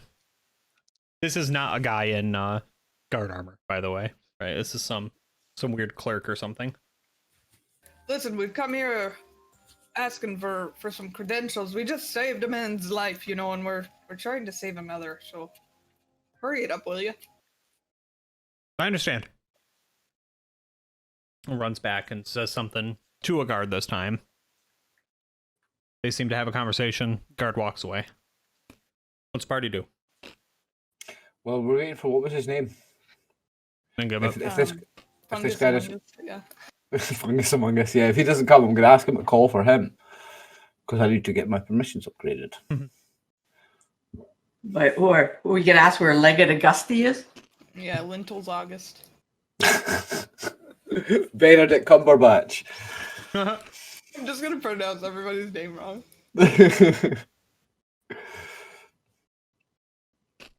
So you're just hanging out in that warehouse space for a minute, waiting to see what happens next? Waiting to see. Well, the guard went away, so we're waiting on him coming back with Benedict Cucumber Patch or whatever his name is. I'm gonna give it like a minute and a half, and if nobody's there, I'm gonna take the signal whistle from around my neck and blow it. Oh, I like it. Yeah, so that same right, we just like, and the guy runs back up. He says, "Has everything okay?" We need to talk to Lentils Augustus. Lentils Augustus. He nods. He says, "Why?" I need to have my permissions upgraded. Permissions for what exactly? To save the blessed one. Says you were brought here under with the demon incident, right? Yes, but we've healed one of your compatriots, and now we need to get where we need to get. I'm here to help. And right, and kind of right as that happens, two guards have come back, though presumably the original one that left. And they brought back one of the a guard that same armor, but right with the different cloak, because normally they've got like the blue-green sort of thing. And this one has black cloak, red trim, and no face mask. So what's his face look like? Normal. Elven. Porcelain and perfectly symmetrical. Almost hauntingly so. With ice blue eyes. Do his eyes look normal or like cyborgy? They look like preternaturally blue. You know what I mean?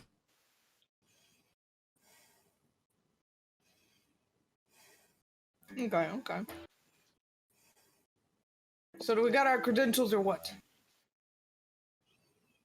He just raises a hand. And the gloves on this dude's hand, right? Like his hands are like comically oversized as compared to everything else. He just gives you the wave to come here. I'll confidently strut ahead of the guys then. Yeah. Sir, you need to upgrade my permissions, for I am here to save a man's life. That's not why you're here. Circumstances have changed, good sir. We do not have time to discuss the semantics. Yeah, he just his one eyebrow sort of, perks up. He says, a demon and a devil in the middle of my town are not semantics. Come with me, I have many questions. This sounds like a poor joke, good sir. Yeah, he would have turned, right? And he was like going to take a step, and he just like sort of does that thing where he stops. And then he takes the step. Are you following him? No. Okay.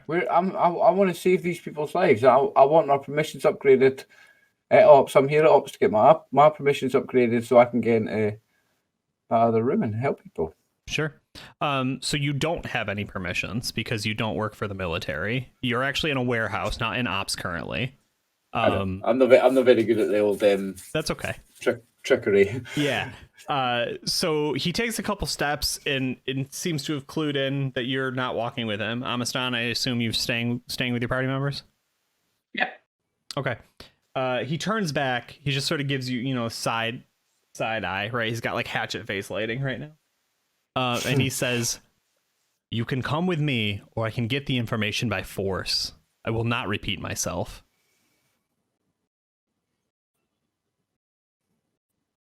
I will look to the side of me to my two companions and slowly start walking behind him and see if Snorri and Amistan come.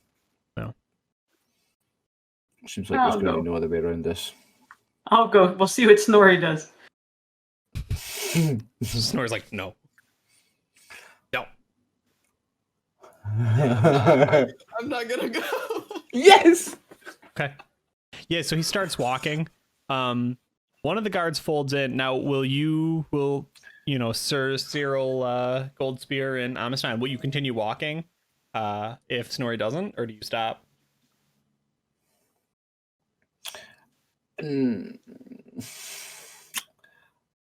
Has the guard made a move towards Snorri for not going, or? One of the guards started walking alongside you. They were flanking you. The other one didn't because Snorri didn't go.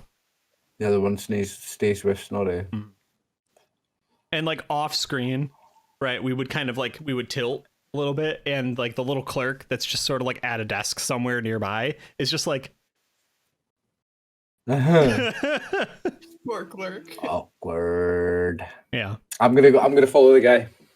Okay. Yeah, I'm gonna go. Sorry, Snorri. Snorri, what do you do? Snorri's trying to get this guy alone. Yeah. Snorri's got a plan. You're good? Yeah, I'm standing here. Okay. Yeah, so yeah, the group as you've walked, to the other end of the warehouse, and you go through a set of doors that just like kind of open up, seemingly by magic for you. Not that they didn't exist before, but right, the doors just sort of open up.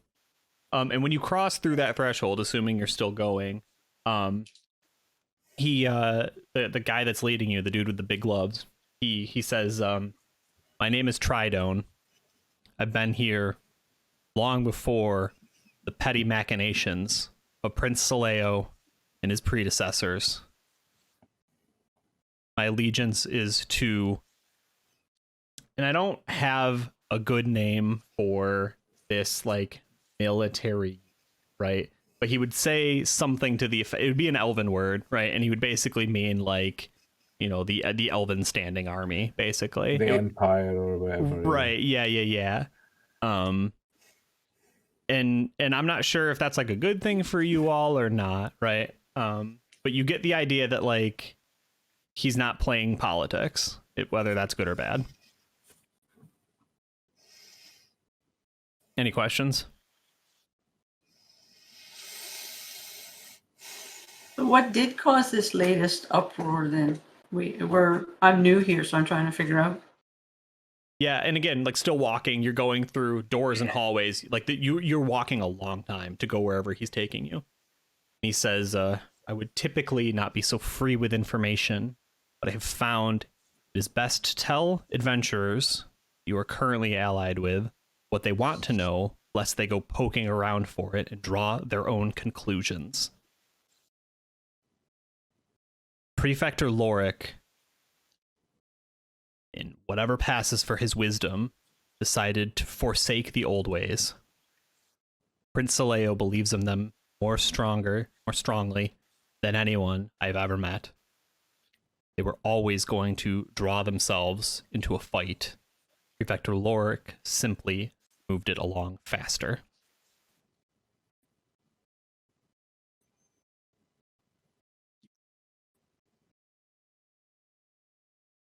And do you have another question, or are you okay right now?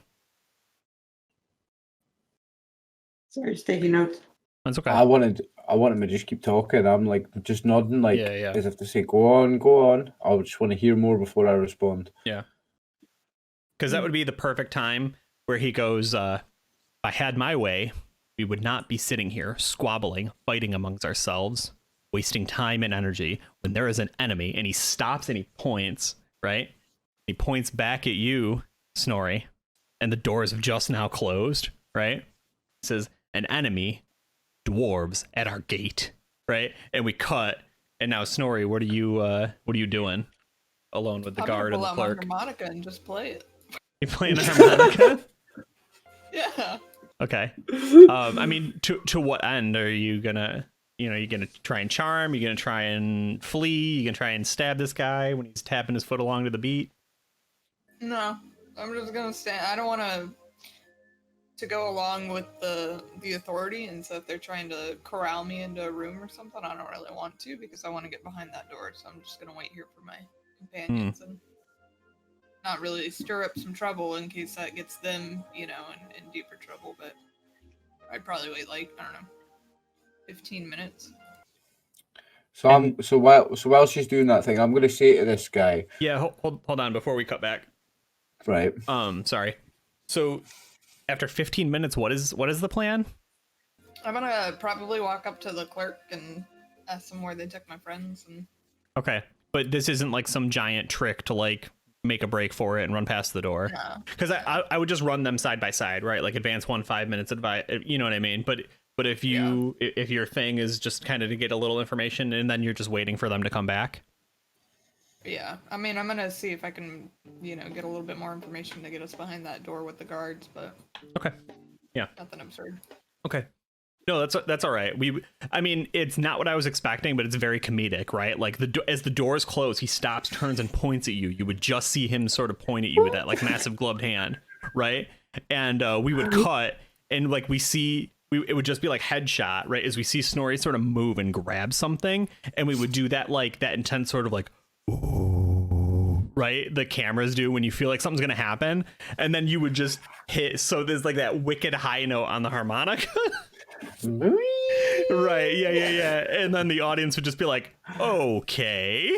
Yes. So we cut back. Yeah, Cyril, what was your thing? So I just want to say something to this guy, like, excuse my ignorance, elf. For of course, I'm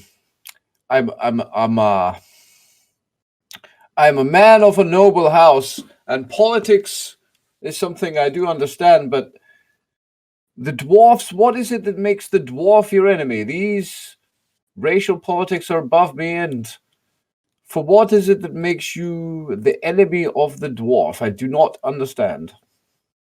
So I'm pleading my ignorance to the guy. I do not understand what drew the dwarves fully into the battle.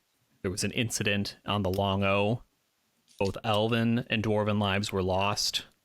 From there, they attacked. There's currently, and like, because he's still turned, right? And he looks at both of you, and he fixates on you, Amistan, for a moment. He goes, "Don't understand how you could be new. No one has been allowed here in months. We're closed. We're shut down. The Long O is a stalemate. There is an iron curtain. The dwarves not allowing any food or travel or medicine to pass. They are pushing us into desperate action. I would see us use our resources to stop them before we waste it fighting each other."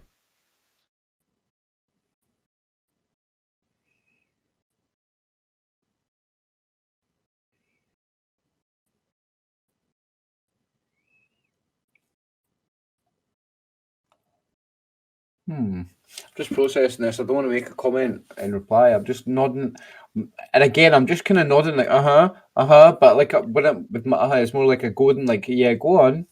I want to know, like, Yeah, I mean, being opinionated. I want to hear as much as possible. Yeah, there's a limit to how much he's gonna give you, right? Like he's giving you surface level stuff because, like he said, he's found it's easier to just feed them. Right, so at this point, then I'm going to say, yeah, of course, yes, of course, those damn dwarfs. Oh, those damn dwarfs! Tell me more. Yeah, he turns around and he says, "Today our focus is on the demon, the devil," and continues walking down the hall. Fairly straightforward interrogation room. You're cooperating, so it's not this dark, scary one, right? It's a small room with one way, glass or mirror, whatever your preference is. and a couple tables, and yeah, like a glass of water, like a decanter, and a couple cups. He says, "I will be conducting these interviews." Any gestures. He says, he just sort of looks. They will be taking notes. It's fine, because only the gods can judge me. Yeah. I speak nothing but the truth. Ask away. Yeah, and I don't, like the party has said many times, like you didn't summon a demon, you didn't know what was going to happen here. You just showed up. Is there anything you want to particularly say or not say about this situation? Because he's just going to have you walk through everything.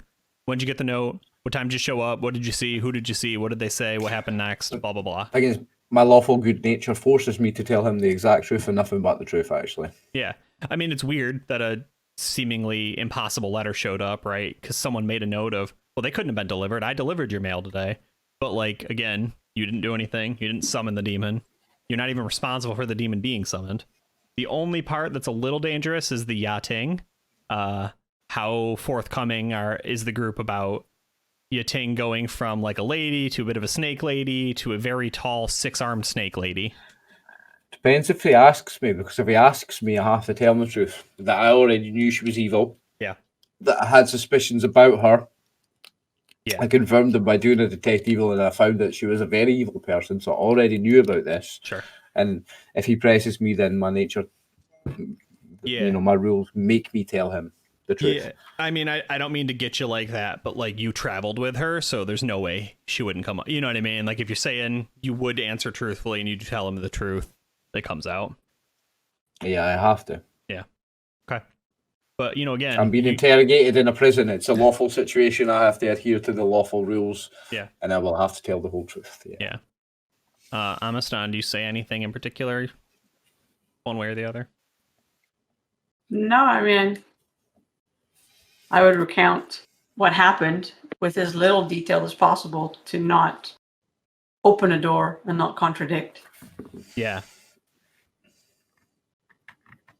Now, I'll be right back. 30 seconds. Oh yeah, that's okay. So Amistan, I'll start with you then. I'm just gonna have you roll an intelligence check.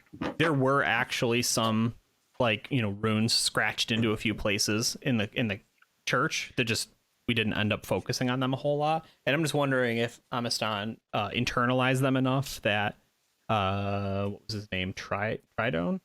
Yeah. Tridone is able to suss that out basically and kind of draw that out of you. Okay, there's no. Yeah, you There's don't no have any. hit Oh, sorry. dice. What is your score? 14. Okay, so if you just do that without the period, and you're looking for a 14 or lower. Okay. Or not. Yeah, so how do you want to frame that? Because he asks you about the tapestries and the drawings and the scratchings and the markings and then this and then that. And it's not Amistan's thing because you're a primal spellcaster, if at all. Yeah, there was some there. I don't know. To be honest, it just looked like stuff inside of a church. Yeah. I understand the context of it. Like it's a church and it's symbolic for something, but what it symbolizes, I don't know. Right. I've never seen it before. It's not something that I'm familiar with. Yeah. Okay. So Duke Cyril Goldspear, same thing, but I think you're going to have a bit of a bonus. So he's basically trying to draw out of you the runes and the summoning sequence, the sigils that called up this pit fiend, because they were kind of, they weren't giant painted in blood, you know what I mean, monstrosities, but they were subtly worked into the church to make it possible. So it's going to be an intelligence check. What is your int? So I'm at 4, mate. Hang on, it's it is 12. Okay. Well, you're going to have a -2 as well because you're looking to roll under, and you have that clerical training and background. So I think that you can. Nice, yeah. Yes. So you have carte blanche here to describe a little bit. How would the devil sort of, right, poisoned the church a little bit to make it easier for his arrival. What sorts of things, signs would there be? Yeah, something I don't know. I guess like clawed into the foundation bricks. He's like clawed in with his claw these runic symbols, and then the magic of it is like it's burning in, and then I guess so when he's done it, you see him like clawing this thing in, and it burns in, and then it fades away, and there's all these kind of these runes burning in and then disappearing, and like he's written a message right around the whole inside of the church into the wall, and then it's just like disappears, so it can't be seen anymore. Right, there's just like that Something like slight that. little shimmer, but yeah, once it's done, it vanishes.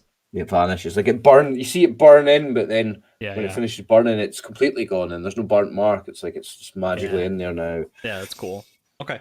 No, I like that, right? Because basically, you know, him and the note taker are just trying to like, how do we find this thing again, right? How do we track it down? What was it? You know, like devils, demons, There's a smell of sulfur.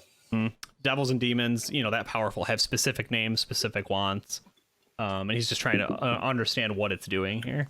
So he nods. There's this, strong smell of sulfur and the sound of unborn babies crying. Right, and then we cut parallel, just wicked harmonica blast. Right? Perfectly timed.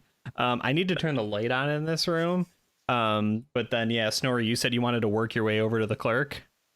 Yep. All right, I'm just gonna step away for 1 sec. Sorry.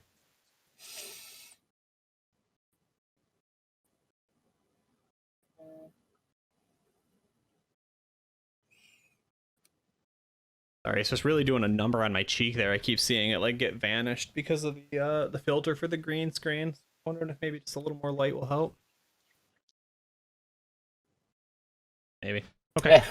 Mine's just been an entire shit show tonight. I'm not too worried about it. Yeah, I mean it's pretty minor, but like I'm staring at it and then I see this giant chunk of like gray. Yeah, so what do you want that scene to look like, Snorri? I'm gonna walk up to the clerk and just be like, "You're not like the others around here. I can tell that you're a good person. You got some information to give us, you know, and I know a couple coin might help you release that information a little bit easier, if you know what I'm saying."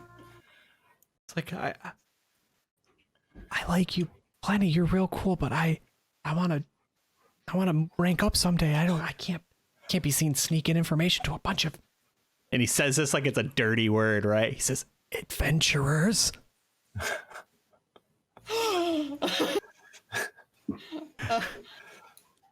I mean, Perish the thought. Nobody has to know, you know what I'm saying, and I'll kind of palm a couple of coin. Nice. Okay. You're gonna succeed either way. But do you have like, you know, thievery, palming, pickpocket, right? Skill training there? I have pickpocket. Yeah. Pickpocket covers any kind of sleight of hand. Yeah. There's bribe, but You what? There's a bribe one, but it's got an asterisk next to it, so I don't know that we actually use those. Yeah, so I like the pickpocket in the sense that like I want to just see how flashy and subtle this is, because like if you literally just like move your hand and there's just like, you know, 50 gold in his pocket or something, right? Like you're like, you didn't take a bribe, you just have 50 gold now, you know what I mean? Like it's so subtle.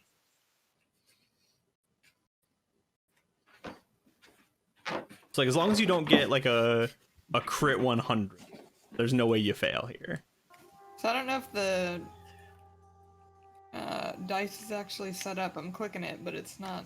Oh, that's weird. It should be, but let's take a peek. Let's take a little peek at Snorri. I didn't try the no armor one, but. So let me scroll down here. So your pickpocket. Yeah, that did it for me. At the very end there on the right, it's not letting you do anything. Well, so I didn't click the no armor one because I think that would remove my penalty. I didn't click the normal one either. I just clicked the die. Oh yeah, it's not showing up for me. Huh. Okay. We'll just go ahead and roll a D100, and we'll just compare it to your pickpocket score, which is. So you have a base 20. 105. No, not quite. So you have a base 20 with a -5 dex, -30 armor, 25 in skill, so it's a 10. Damn. Okay. So you didn't, like I said, this was like a no fail thing, because like you're not trying to do it secretly in that way. You know what I mean? It was really just like, Right. let's qualify how flashy it is. So it's not terribly flashy. You know, you more or less, you know, if you want to like stand them up in one pile, or if you want to do like 3-3-3 kind of thing, like you can do that, but like it's not magically in his pockets or something. Right, yeah, no, I think it'd probably just be like flipping it between my fingers, you know, like a gold, and then maybe have like a handful in my other hand that'll just slide on the table. Yeah, okay, sure. So just the misdirection kind of thing. Yeah, I'm like, check out this one, and then like clunkily just shoving some other ones. Right, and Snorri's like, I'm better with a knife than love I it. am a coin. What can I say? Okay. And I'll do about 10 gold. Okay. Yeah. And he nods and he's like, I really appreciate that. What did you say your name was? Eagle. This is Eagle. Cool name. I'm Matthias, and I hear you, and I think that's really cool. But I can't really say too much. Your friends are okay. They would have taken him towards ops. Tridone is so scary. I don't want to upset him. Who's got the authority to give us the access we need to help that blessed one? What's wrong with the blessed one? What do you mean? We were told we needed to help heal, but they won't let us through. Told you. What's going on in there? And he just sort of like throws a sideways glance, because like, man, you know just how to strike. You know, it's like, how do you get someone to agree with you? Tell them the other department sucks at their job. Like, like, oh, you got him exactly. It's like, man, what's going Agree on on? how much you dislike someone else. Right. Just remind him. Works every time. He's like, Tridone could do it. Tridone could do it here. Primus. The legate, obviously. I haven't seen him in a while. Oh, the new master of communications. He could do it too. Where can I find him? Oh, that's he's young. He's young like me. That's iTwin. We're in. Where's ITwin? We're in. No way. How did he get promoted? You need to talk to old iTwin. Or young iTwin. Yeah, where can I find him? Oh, iTwin, he's everywhere. He's watching everything. He says he's jacked in, but I don't know what that means. Is he the one that's talking to us through the guys guarding the door?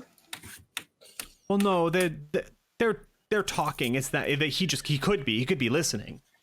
It's them talking. There's not much left of them, you know. So if I just maybe talk alone in a corner, he's gonna hear me? He could be. That's why you always have to behave. And he like grabs the rest of the coins and stuffs them in his pocket. He's like, you can't want to get caught. Listen, you got the promotion coming your way. I know this for sure because me and iTwin, we go way back, you know. Praise friend computer. Yeah, he goes, oh, iTwin. Why didn't you know iTwin was here?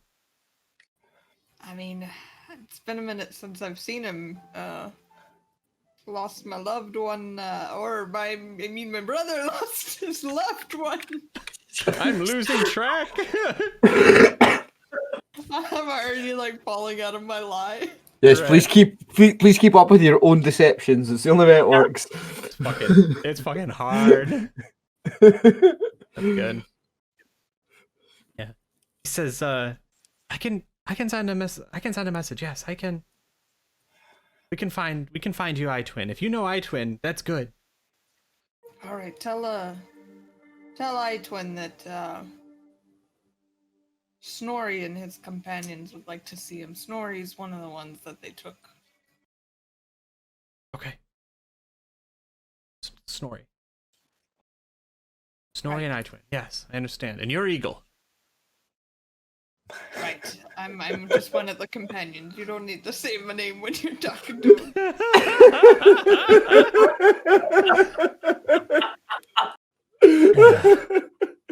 Yeah. So we cut back from that. Oh.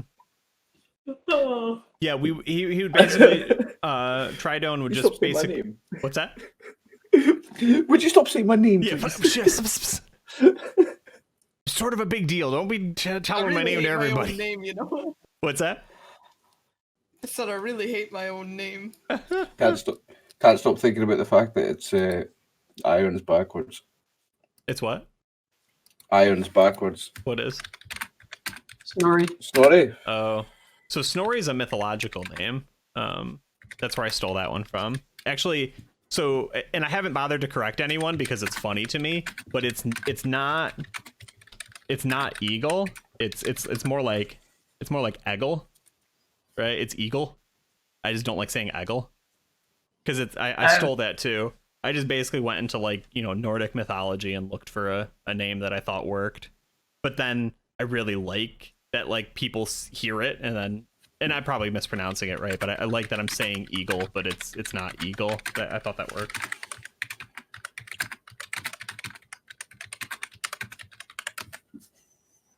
Yeah. Okay. Yeah, Tridone would basically just end it with like, is there anything else that you think is important that I need to know? Is there anything that can help me find these people? I have a Yating. I have I don't even remember the name of the bar anymore. Fuck. It's not the 10 Bottle golden Club. geese. No, that was the tavern. No. Something pint, maybe? Yeah, it's in my Harpy. notes. What is it? The Harpy. The Harpy. The Harpy, thank you. yeah. So I have I have Yating, the Harpy, I have the boy Elmet Spargle, his parents, a lot of wounds, a demon. I understand.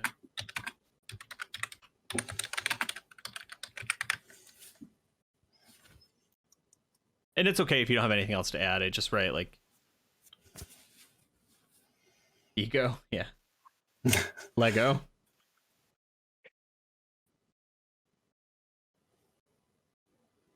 Okay. Yeah, we caught from there then. Yeah. Nice. All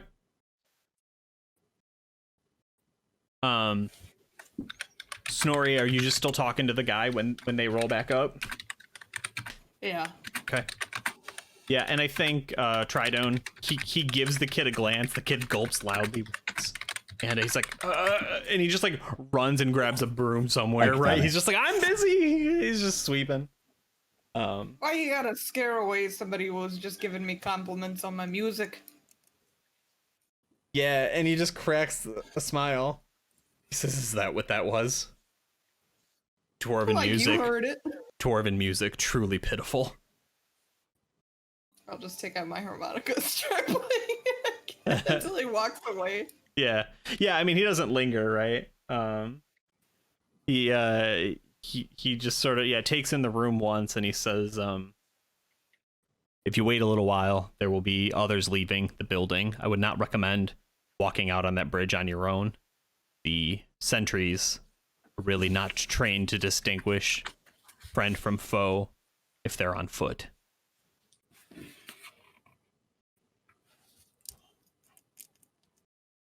So basically, is he saying that just to me because I'm a dwarf, or? No, he's Yeah. saying that to your whole group. Like, you need to either ride with an incoming, like they take caravans in and out, and theoretically you could run down that bridge and go back to land.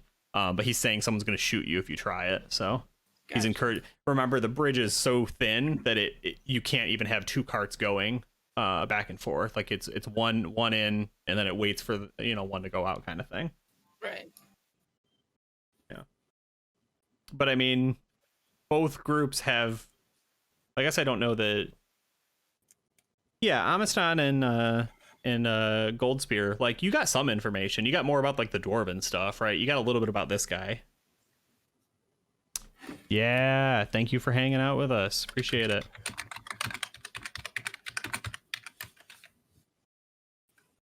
So is there a possibility we could get to AI Twin? Well, I think Is it Sonrat? Soenrat? I don't want to say it wrong. I think Sorry. I'll tell you guys about the conversation with the clerk once, like, Yeah, people once we aren't get really back around together. us. Yeah, and then I'd probably suggest we go back to the door and try and get in, because I don't know exactly how long it's going to take for AI Twin to get the message, but maybe it's already happened, you know? So you just want to linger and see if he makes a move? Yeah, I mean, I think if the group's okay with going back to the door, maybe trying our luck again. I would have talked to AI Twin, but that's me out of character because my character doesn't know about AI Twin. But yeah, that's what we need to do. How much does Snorri know about AI Twin? I mean, I met him in Snorri's the local. stable. We asked you in the alleyway if you had seen him. Yeah. I recall, but Yeah. I'm not. Yeah. Because he had been running around being a street preacher and being crazy. Yeah.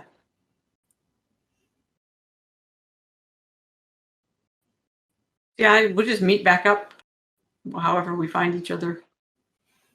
Yeah, I mean you're together, you're all in the warehouse bay. They're basically saying, "Hey, you're gonna wait here till the next caravan comes up." But because you're adventurers, right, and you know, you're the party, like you might want to go do other things as opposed to right, you might have a certain door you want to get by. Yeah. I still want to get in there, like, but we have to come back with a better plan.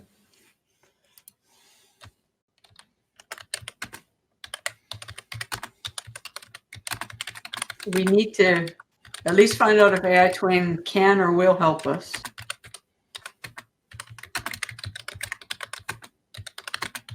So I'm thinking we go up to the guards, tell them we need to get in the room, and if they say that we don't have the clearance, we tell them to talk to the Master of Communications. Yeah. And you're just hoping AI Twin will bail us out at some point. Name Right, drop 'em. because he's got a message in advance asking for his help.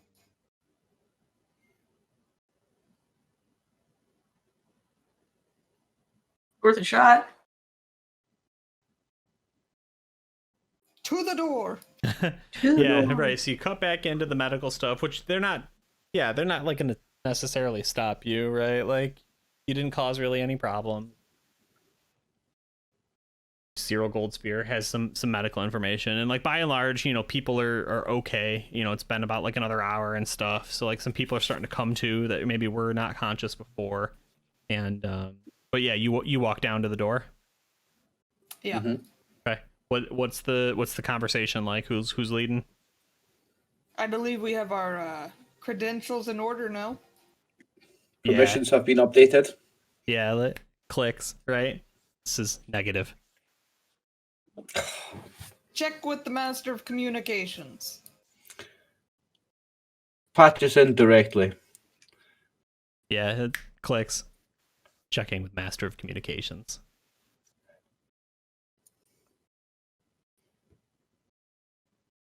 Then a very long wait. And it hasn't clicked off yet, right? Master of Communications wishes to see Snorri. Yes. It clicks off. Yes, we're in. Right, where's the Master of Communications at? Right, the other one. Godspeed, slowly. The other one clicks on, right? Says Master of Communications will pick you up in the main warehouse. Right. Designation Eagle is not permitted. Right. Who the fuck is Eagle? Quick beard change. Quick beard change. You're on the other side. I just turn around real quick. Who the fuck is he? Yeah. That was mostly for me just to fuck with you.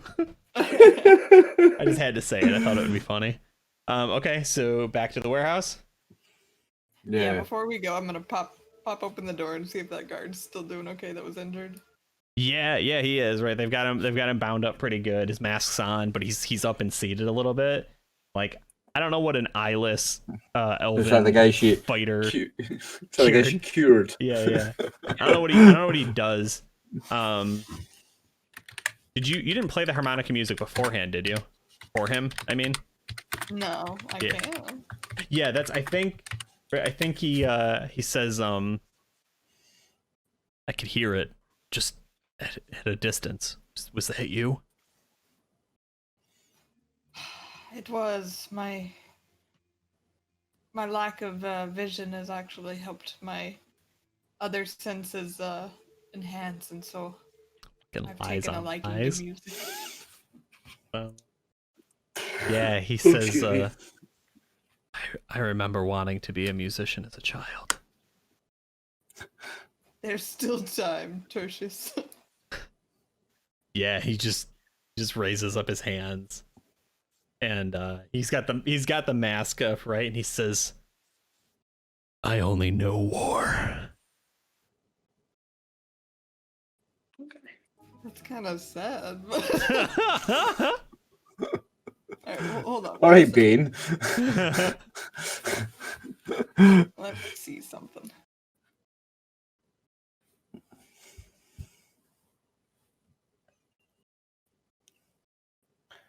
In the meantime, in Cyril's head plays a song he's never heard before on some sort of panpipe. And there's images of gypsy caravans and Who's doing snowy that? winter mornings. This is just like the images and songs playing in his head. Mm. He's still got a little bit concussion. Yeah. Cyril's still in his unicorn world. Mm-hmm. Yeah. Alright, I'm gonna go ahead and hand him my harmonica. Yeah, I think we ended up making it cost like 10 gold, 5 or 10 gold, something like that. Yeah, so I'll give him my harmonica. Okay. Yeah, he says, oh, I don't even know where to begin. I never learned such things. Just remember to seek out Snorri when you've come to and healed up. Who is Snorri? He's the better twin. He's not I twin, but he's my twin. Damn! And you got the twin joke going. Just raise up my arm. Hallelujah. Yeah, he nods and just like one loud discordant right. I used to have a harmonica. I don't think I have one anymore though. Damn. I know, would blow my speaker too here, my microphone. Anyway. Alright, so back out to the warehouse, doing the thing, you wait a couple minutes. What is the group like expecting iTwin to look like? Like, Snorri, do you explain who iTwin is? Yeah, I mean, I'll kind of detail out how he looked the last time I saw him in the stable. Outside of that, I mean, I only know. Was he still crazy the last time you saw him? Yeah. He was, eh? We were trying to keep him calm in the stable. Yeah, he was a little less crazy because he spent the night with us. Yeah. But Yeah. Okay. Yeah, so what comes out, right, so he had a tangle of wires before, right? But otherwise he was a bit like, you know, at least from my picture. I guess I don't know exactly how I described him every time we saw him, but like, you know, a bit noodly, a bit lanky, right? A little young, kind of like a goofy kid. He's bald, right? I think in my so. head he's bald. I think so, right? I think he just had the wires. Yeah. Yeah. And now he's got these like wicked swooping antenna horns, right? Just they come out of his head. There's like 2 holes. They don't fill up the whole space of the holes, right? But poking out of those holes, right? And then they're like little balls at the top of it. And there's like just like electricity just sparking between the 2 of them as he comes out. Yeah, and the wires, there's just more and more of them, and they're sort of like what's up? Sorry, I'm just picturing it. Are the holes like surgically clean or are they rough? Because you said there's a gap between the antenna and the hole. Is it like rough? It's not like it does look like it's healed. But yeah, like there's definitely like an element of like body horror to all of these things, right? Lovely, like yeah, like there's So air. it's not like when those people had the halo or whatever drilled into their heads where they're screwed in. theirs are very surgically done. These aren't surgical in that No, sense. no, not at all. Like there's just an opening in his skull in 2 places, and Lovely. antenna come out of it. Things. And the cords now are like, he's basically got like a ponytail, like a braided ponytail of these wires, right, that just come like swooping out of the back of his head, and it's kind of folded over, right, and it's just draped down in front of him. And he looks, and for our last break, I think today, right, he just goes, Snorri. But it's got the foot, right? Like he's happy, he's excited. Yeah. Hey. Oh, he's like, oh my God. Yeah. And Snorri, yeah, you repeated it back to him. You said I twin. Yeah. Yeah, and he's just like, it's you, right? And he'll he sort of breaks protocol as he like runs up. He's like, oh man, where have you been? Oh, let me tell you. All right, what's that? Oh, sorry, I thought you said something. I'm just gonna refill my drink one last time, run our final ad here, at least on my end. I'm not sure where you guys are at. Just want to stand up, stretch my legs a quick sec.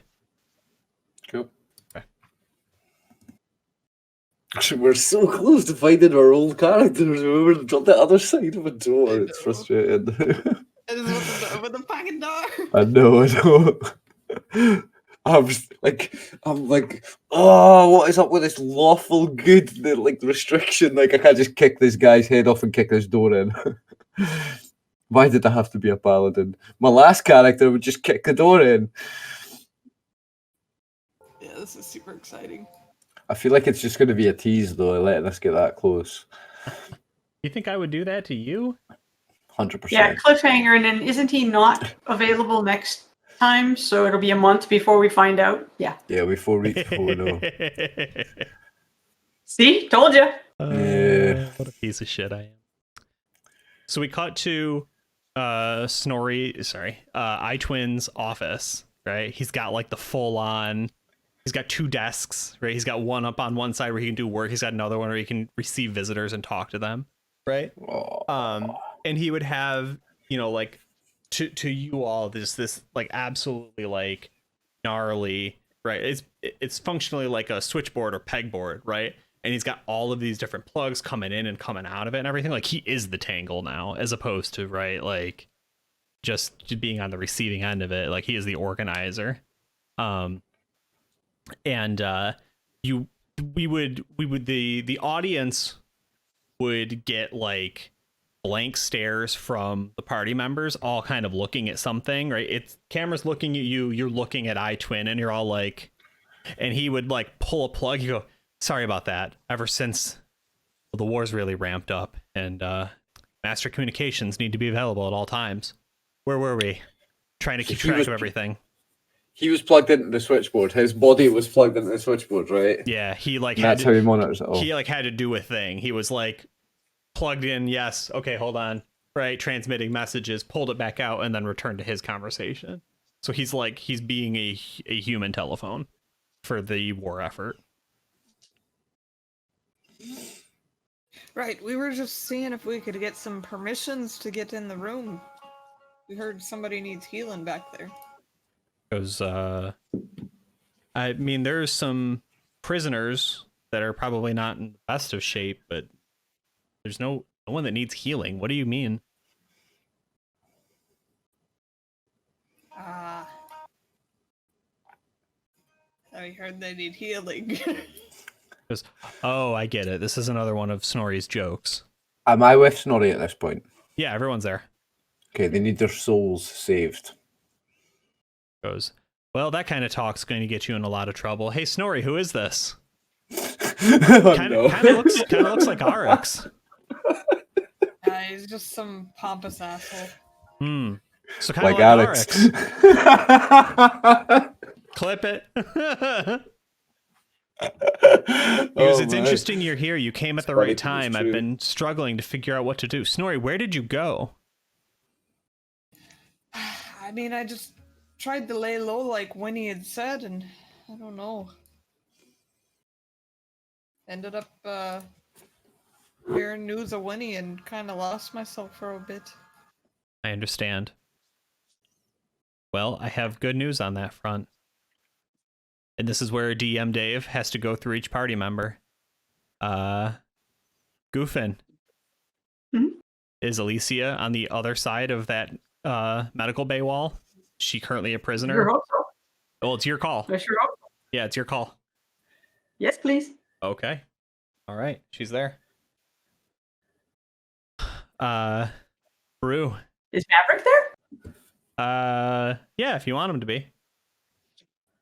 The horse isn't, unfortunately, but Yeah. we'll find him. Brew. Did Winnie make it? Yes. Okay. So for both of them, because they did fall, right? Like they went to negative. So they would either be resurrected, or in Winnie's case, I am okay with saying, hey, you had you survived, right, at 0 HP because of the poison, but the dwarven toxicity. But Alicia got resurrected, just for clarification. Now, Oliver, yours is a little different. So, Arix is Arix on the other side? No, Alex is dead. Arix That is poor dead? baby's going to grow up without a father. Oh, damn. Okay. And Well. and Yating the fucking demon from hell is a mother. Yeah. We're stuck with this freaking prude.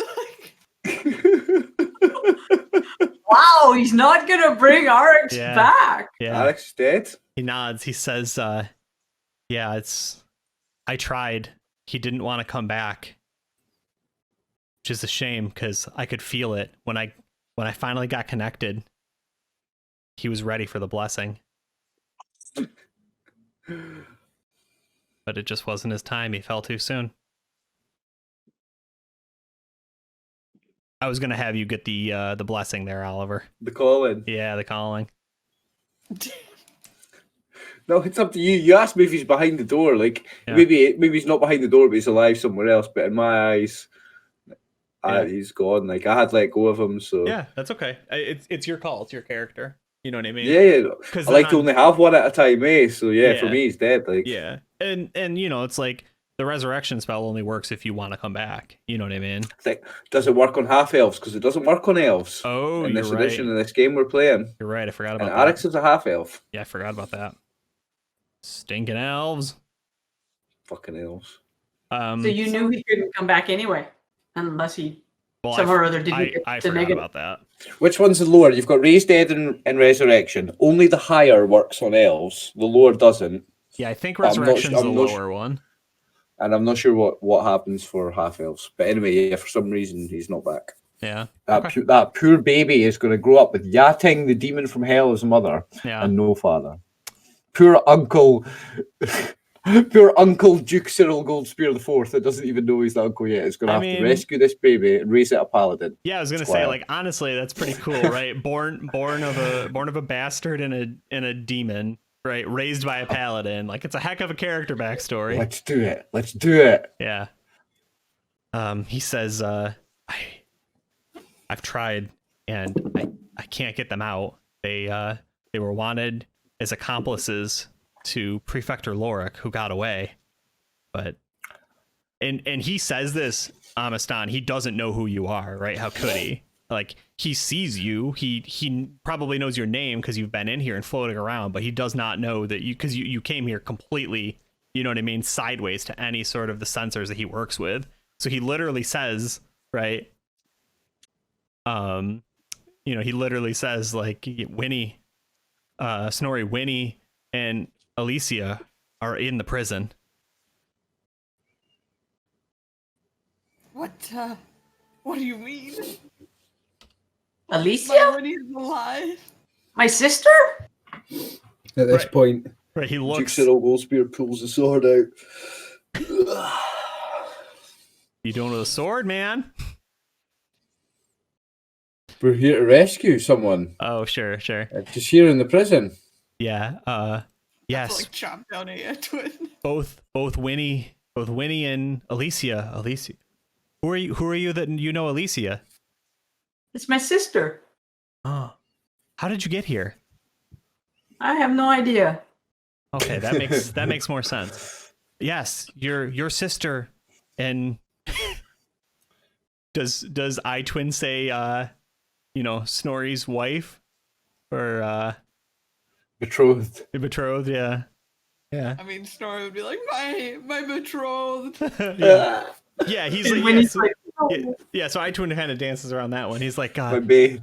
I haven't been able to spring them. I don't have quite that much leeway yet, unfortunately. They're in the prison, trying to keep them safe as I can, but it's good you're here. And he looks at you. He's like, do you mind making enemies of the elves? Fuck no. Yes. He We don't nods. need He Alex says, when we've got a Snorri. Yeah, This is brilliant. he nods. He says, I can put you in a caravan that's going to go the wrong direction.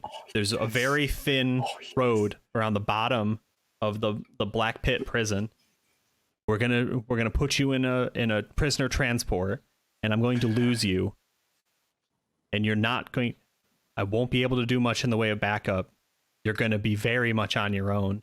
But if you can get Winnie and you can get Alicia out back to the same carriage that I put you in, I can get you over that bridge. And then I don't know where you need to go after that, because even the Master of Communications won't be able to hide you. So a couple of things here. Yeah. Are insight checks a thing in second edition? Yeah, I mean, like, functionally, right? Like, you can try and suss out the meaning of his Perception. words. Yeah. I want to do kind of like an insight check, and then I also want to ask him for some more information. Yeah. And I slowly put my sword away and say, sorry, I have a bit of a concussion. Yeah, I think it's probably a wisdom check, unless you have, like, reading people as some sort of non-weapon proficiency. You know what I mean? I have reading lips and tumbling. Well, it's obviously a tumbling check. Damn. The thing is, it's a very grey area, David. Yeah. It's a very grey area because it's the player's intelligence got it. The player's intelligence is working something out, but it's the character that intelligent. But then you're starting making. But I was discussing this with players in my game this week. You're It's starting dangerous. to make people roll for it. Yes, it is, because then you're starting to make.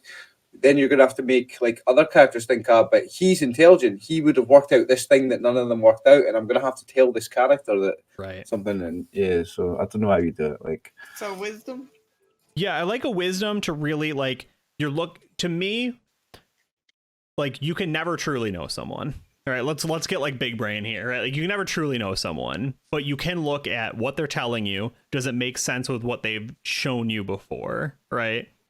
You can, when people lie, they're either trying to convince themselves it's true, or they're trying to convince you it's true, and you're looking for holes and inconsistencies in that story. So to me, I do want to see the role, but I would say you've known iTwin a minute, especially as a player, not a character, right? iTwin bending rules is not totally outside the realm of possibilities, right? iTwin telling you things like, I'm going to do this, and that's all I can help. Get it done, and I can sneak you away, and then you're on your own. Yeah, right? He's not putting his neck out for you, but he's not telling you to. So go ahead and let's see that wisdom. All right. Oh no, I think I needed a 12 or 11. oh no. Yeah, so I think and you can spin this however you want, but I would say the part that Snorri would hang up on is someone saying, I'm going to put you in jail, and don't worry, I'm going to get you out, but first you got to go in. Right? That's not what Snorri wants to go into jail. Right. So how many guards are we talking that would be down there? So a lot. There's a lot of people here. This is the main prison. You can't murder guards as well. And It's what's not the an issue option. with going through the front door? What front door? The one that we were trying to get into to begin with. guards off the medical ward. Right. It's just not connected in the same way. You could you could start going through there, but I can't put you through that door in the way I can put you through this one. You're going to have to fight your way if you want to go through that. It seems like there were only 2 guards in the way. He laughs. He says, they keep the unstable, wouldn't call them creations, because at this point he's like, they put those that are struggling with their blessings there. Maybe he doesn't say creations, David, but you can't unsay it. We all heard it. So true. So true.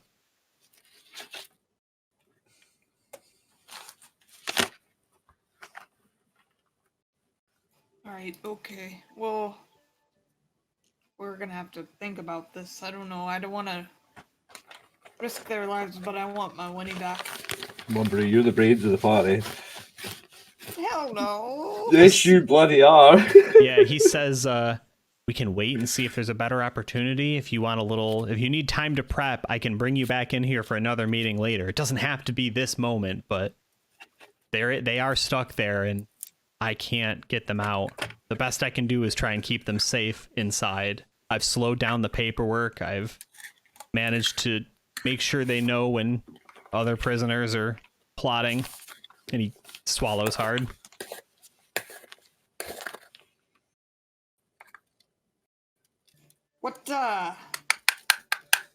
What's different about the guards that are standing outside the door in the medical wing? They're totally loyal. They're like me. They've gotten a lot of enhancements. I see. The calling doesn't usually come for someone twice. From what I've seen, does he say? There was a really funny sexual joke about enhancements there, but it was an Arex joke and not a Duke Cyril Goldspear joke, unfortunately. I'm trying to think if he would say Prince or King Soleo. I think he'd still say Prince, truthfully. He probably gets a citation like once a week for that, but he'd say Prince Soleo. I've figured out why he's sending people into the woods when they get a calling. The calling is supposed to be a personal journey. You're supposed to receive your blessing. Prince Soleo gets 3 for every one. He sends multiple people in and that's why he's got so many like that. When he says Prince, does he say it with an air of forgetfulness or an air of defiance? Rebellion. Yeah, I think it's a little of both, right? Like I think it's a touch of like he didn't earn that yet, right? And a touch of like I've called him Prince for 20 years kind of thing. And it happened, 6 months ago or whatever. Well, if memory serves me right, I think you were called a second time, am I correct? Indeed, and that so rarely happens. I was truly a blessing for him.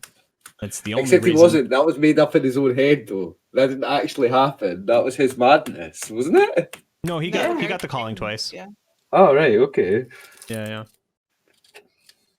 Yeah, I thought he was. I was kind of with Oliver. I thought he was in his head. I thought that was his madness. Yeah. He's crazy, and he says, "I got the calling again. I got the calling again." Yeah, no, that was true. But so he had, because he had lost his job, because he was kind of like adrift. He just went down like a spiral of like all that matters is this. Everybody ready to take more notes since we're not going to play for a month? He was just like 100% on the machine god. He was like, this is the only way, right? There are no gods, there are no masters. There's just one Omnissiah. And that was his thing. So you pulled him out of like being a crazy techno priest, right? Street urchin. And then Prince Soleo, King Soleo, took him back into the woods. He got his second enhancement. King Soleo got, a couple extra dudes, get some free hardware. And, because iTwin was blessed a second time, they were like, okay, clearly this dude's important. Let's put him to work. So they gave him a better job. That's the only reason he's here, because he's not terribly good at it. He's not bad at it, but. Well, he just got demoted and lost jobs and sacked while our first party was alive. And now he's got a promotion with a new party. He's doing all right, like. Yeah, I think, he I actually. think we were a curse on him previously. Yeah, actually, I think that if you look at the timeline, like he got the promotion exactly between not dealing with the party at all, and now that the party's back, he's back to risking his job for you. Yeah. So He's yeah. literally gonna get demoted again. yeah, We are a curse on AI twin, yeah, 100%. yeah. That I like how you twist. I like how you spun that. It was a nice thought. Your timeline might need to. Party 2 could be firing too. Yeah. So, twin.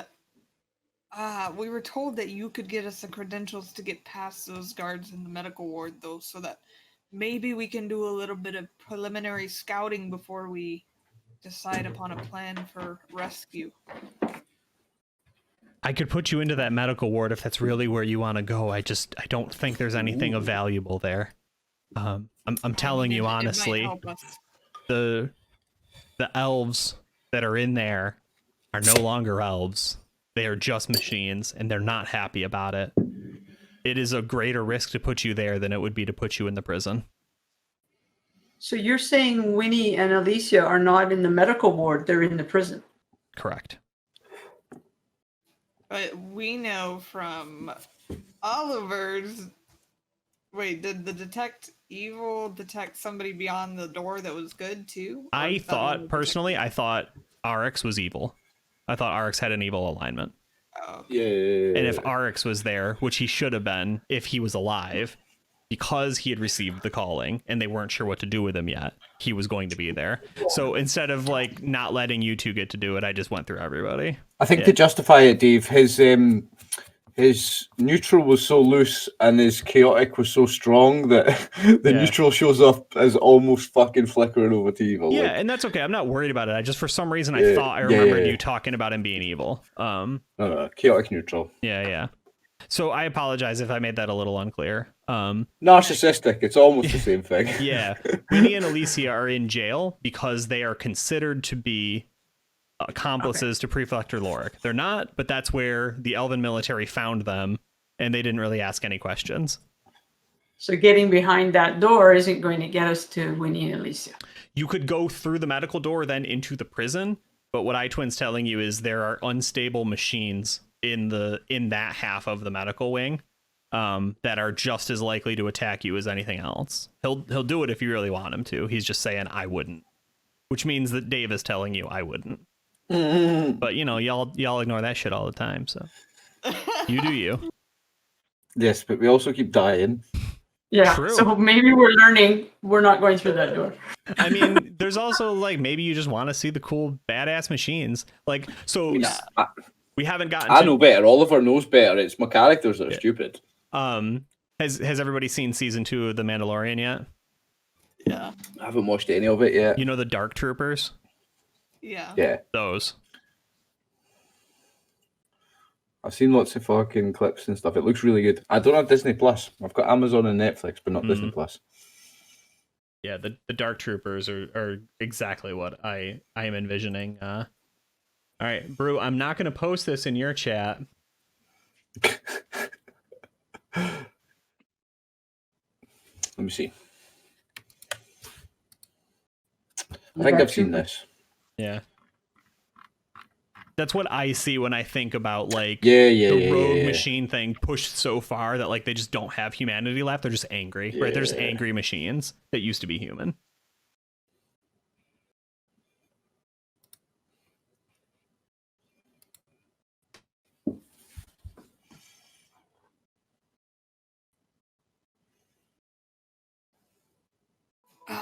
I mean, if we could get the credentials filed, then that'd be great.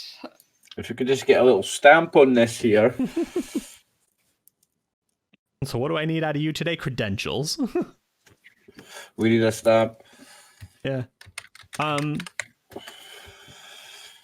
Yeah, I mean, I guess, right, that's the thing. If you're like, that's what we want, he sort of sighs heavy and he says, I can put you in that room. I can tell them to ignore you, but then I'm going to have to tell them I don't know how you got in there, right? The plan I had, and he looks at you honestly, at least as far as you can tell, right? He's like, the plan I had gave me plausible deniability. It was a cover my ass move. I don't want to lose this job. I can do more good here than not. I just don't have the power to get Winnie and Alicia out. So, As long as they can get us in. yeah, why not tell them that the access came from Mr. Lentil Augustus? I mean, that'll work for, the first time somebody asks questions, and then it didn't, though. And then it'll just come back to me. And then I snuck enemy agents into the heart of Black Pit Prison. Oh, we're enemy agents now, are we? Well, Fuck. that's how they'll see This it. took Yes. a turn. Shit. All right, so here's what I'm thinking. You're going to be enemy agents either way, but in my plan, they don't know where you are because they You don't give see it us coming. The permissions. We go in there. We do a little bit of scouting, so we know exactly how many enemies are in there. If worse comes to worse, we give them the excuse that Mr. Lentils Augustus gave us the permission. Don't go back in that way, and we proceed with your plan after we've kind of scouted all the options. As I said, I can put you in there, but then I have to say I don't know how you got in. The whole base will be on alert. I don't think my plan will work once they're alerted. If you go in through that room, you need to continue into the prison. And if we have to go into the prison, why not go the safer route? My plan puts you nowhere near that room and those dangerous machines. So out of character, if the two are fucking connected, then what's to say that those crazy ass people aren't gonna come and attack us as soon as we free Winnie and them? Like, is your You thought? know they are. Is your thought fight them first at full strength? no, my thought is maybe go in there when they're vulnerable and not attacking us, and see if we can disarm them or shut them off, or. Okay. Because you figure Dave's going to find a way to have them mess with us. Yeah, just- it's fucking Dave. I'm just trying to work out how my character can still be going I'm along just with this, is because it's all getting a bit sneaky and underhand, and I'm not allowed to do those things. Well, I mean, first off, I'm going to clip that, by the way, Brew. Thank you. It's a real it's so- fucking true. Oliver, I would say, like, you can remember that, like, both Winnie and Alicia did nothing wrong and are being held captive against their will. Yeah, exactly. Yeah, that's what I need. That's what I need to justify it. Like, I'm sure you don't love the subterfuge, right? Like, you honestly, of the two, you probably would much prefer kick that medical door in and fight honorably. Because it's honest. Yeah, But- it's honest and but- honorable. Yeah. Yeah, the elves are definitely like, and that's the issue, right? That's iTwin's been very consistent on that. He's like, I can't do it. They don't care, right? As far as the elves are concerned, they're enemy combatants. Anyone who doesn't agree with them is an enemy combatant. Thing is, I'm gonna voice to Snorri then that I think that the honourable way to do it is just to kick the door in and fight them honourably face to face. But I'm going to respect the chain of command, and Snorri is in charge of the mission. I mean, I don't want to be in charge. Which makes you a great person to be in charge. Listen, AI Linda. Twin, what It was my kind fault. of- All our last characters died. If it's your fault, this lot dies. That's fine. I don't know. AI Twin, what kind of weaponry or what knowledge could you give us that could prepare us to fight these guys if we do go through the medical bay door? If you go through that medical bay door, I wouldn't ask them any questions. I wouldn't mess with them. If you can just walk by because they're not paying attention or they're confused, that would be a blessing. And if you can't, focus on one of them and destroy it. They can be within an inch of their life and they don't suffer any until they're dead. Does that make sense? Do they have a weakness? I truly don't think so. Are you telling me that they are soulless creatures? Yes. That's They're- fine. they're Justification worse. is found. Yeah, Justification is found. Yeah, he actually interrupts you. He goes, worse. They're tortured. Oh, nice. They weren't- So I'd be doing them a favour. I'd be doing them a service to put them out of their misery. They weren't given the blessing. Prince Yeah, Saleo those took getting it. kicked down, heads He are getting stole cut it off. from the machine god and gave it to someone who was undeserving. He's actually mad about this now that I think about that. Right? Like, because that's what King Saleo did. He's taking. They were forced to take the blessing? Is that Yeah. what you mean by that? Yeah. Every time somebody gets the calling, there's one real person who knows where to go in the ancestral lands and what to do. And every time that happens, the guy who's in charge sticks 3 or 4 other people, which you heard about this before.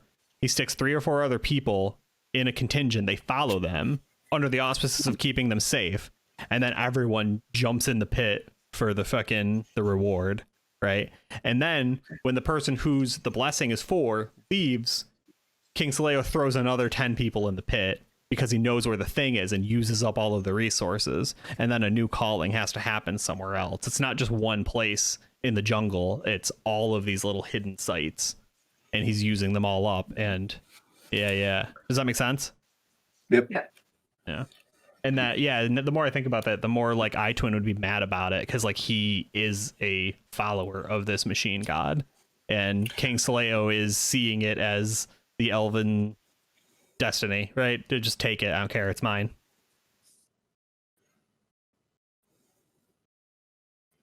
So you're saying walk by them. If they ignore us, get past them. Let them there. Is there a way to lock, once we go through, is there a way to lock the other door that has access to the prison that would stop them from being able to follow us? You could lock the door, but they would come through it. The same as if they wanted to, they'd come through this way. The guards don't keep the door closed in the sense of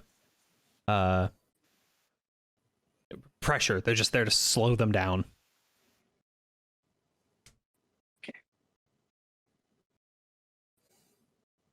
What kind of attack do they use? Like if they don't, like if we can't get by them, what if anything do you think they would attack us? How would that be? Would it be magical? Would it be weapons? I mean, how were they armed? We saw them, so we know how they're armed. Well, no, we don't know what they look like.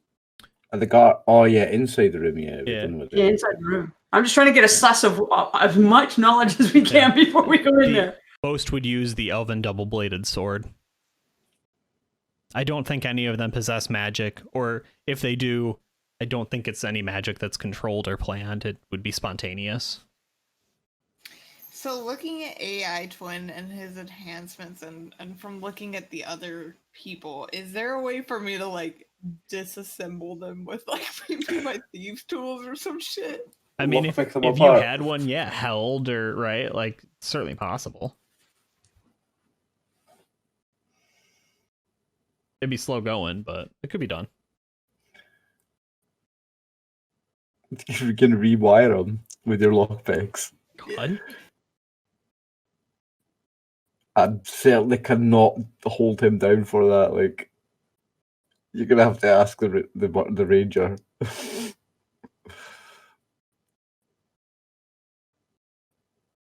Nods, says, "Shall I put in the command? Give you the credentials?"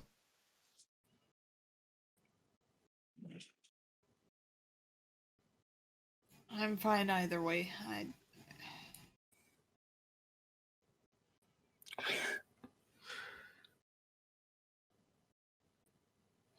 We need to go in without killing anyone or fighting anyone, because we just die when we try and fight anyone. That's a side note though, I'm at 11 out of 18 HP, so maybe we should come back. Maybe, yeah, I'm half as well, like. I've got 36 HP. I'm doing well, but that's just me. God! Right, guess who we're opening the door with? No, you've got as much as the other two of us put together, like, and more, I think.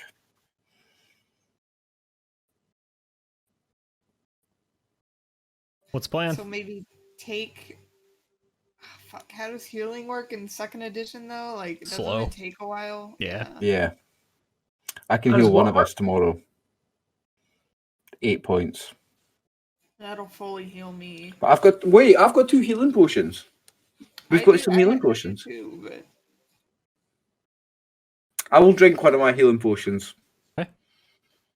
Let me just take the. In fact, I only here's I had an one, idea. and then someone handed me one earlier, so I've only got one on my character sheet. I handed you a. Before you guys use your healing potions, here's an idea. Mm-hmm. AI Twin gave us the option to leave and come back for a second meeting. Might be a good idea. Is there enough time in the day to go back to town to buy more healing potions and buy more stuff? Forget you've got loads of money. Yeah. Oh yeah. Okay. Yeah. Prepare for. Well, no, you both have money. Like, it's not just about the money that Amazon has. I'm just thinking to prepare for this. If we know that we're going to use up healing potions already, We to know there's actually someone go- in town sells potions.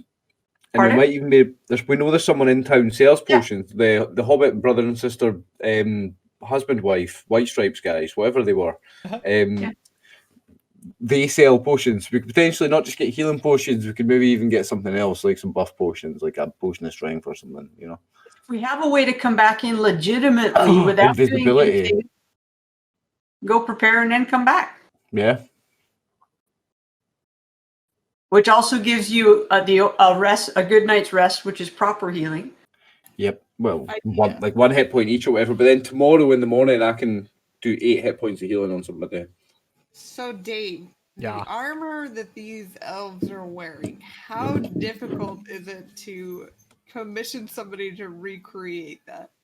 I would tell you, remember you're in elven lands. So trying to find somebody who wouldn't mind doing that would be pretty difficult. It would have to be a black market number, eh? Yeah. But the I design, do like the thought, though. the design and the techniques of the metalworking wouldn't be unfamiliar to a smith of these lands if you could find a smith with the moral, to do it. Well, and wasn't Okias our black market dude? And he left. He was Yes. one of them. You had Laura and Leon. Yeah. Lara. Yeah, we've got the White Stripes. What if we ask Aitoin to get us a couple of uniforms? That way you and you two can be like guards escorting me a prisoner. So I don't know if I can do that, eh? That might be a little too sneaky for him. Yep. But it's very, still under very the mission restricted of by trying being a to paladin. get- I can't do anything deceitful, Yeah. really. Well, no, it's not that I can't do anything deceitful. If I can justify it, if it's for, I guess, yeah, I suppose I can, because we're rescuing innocent people from a Right. jail. You're Yeah. just- No, yeah, I think we Saving can. I lives. think I still can. Yeah. That's I just another have option. to I have to keep justifying it. And we have to replenish Snorri's salt.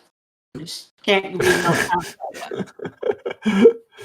Might come in handy soap. again to Season stealth 2, salt. another wound.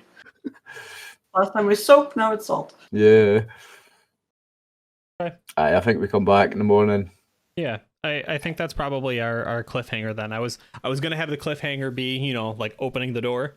But I think that's good, right? The party is Open the door resolved. with Says, a few more okay, hit points. we're going to buy stuff up. We got to resupply, and then we're coming back in. And right now, it's kind of unclear. Are we gonna sneak in? Are we gonna fight in? I want to at least be a bit more prepared for the fighting if we have to. Yeah, because that's what I thought. If he gave us the option to come back, why not? Yeah. Yep. Take advantage. Well, I mean, from a certain perspective, your sister's trapped in an enemy prison, but Yeah, that's it. I hear That's ya. it. There is a sense of urgency as well. We I have hear to ya. consider that. There is, but if I'm the only one at full health, What we have now, the situation we have now is Goophin, you're the only player out of the three of us that's playing a character that's rational and because Bruce got caught up with this character and she's like, fuck it, let's do it, let's go. And she just wants to rush in and do shit like I always want to do as well now. So it's on you to make us sensible. and this is what I do. No offense to non-Skyrim players, but this is what I do in Skyrim. When I know I'm going to play the big boss, I look at my inventory and go, I think a trip to town first. Yeah. I'm the opposite.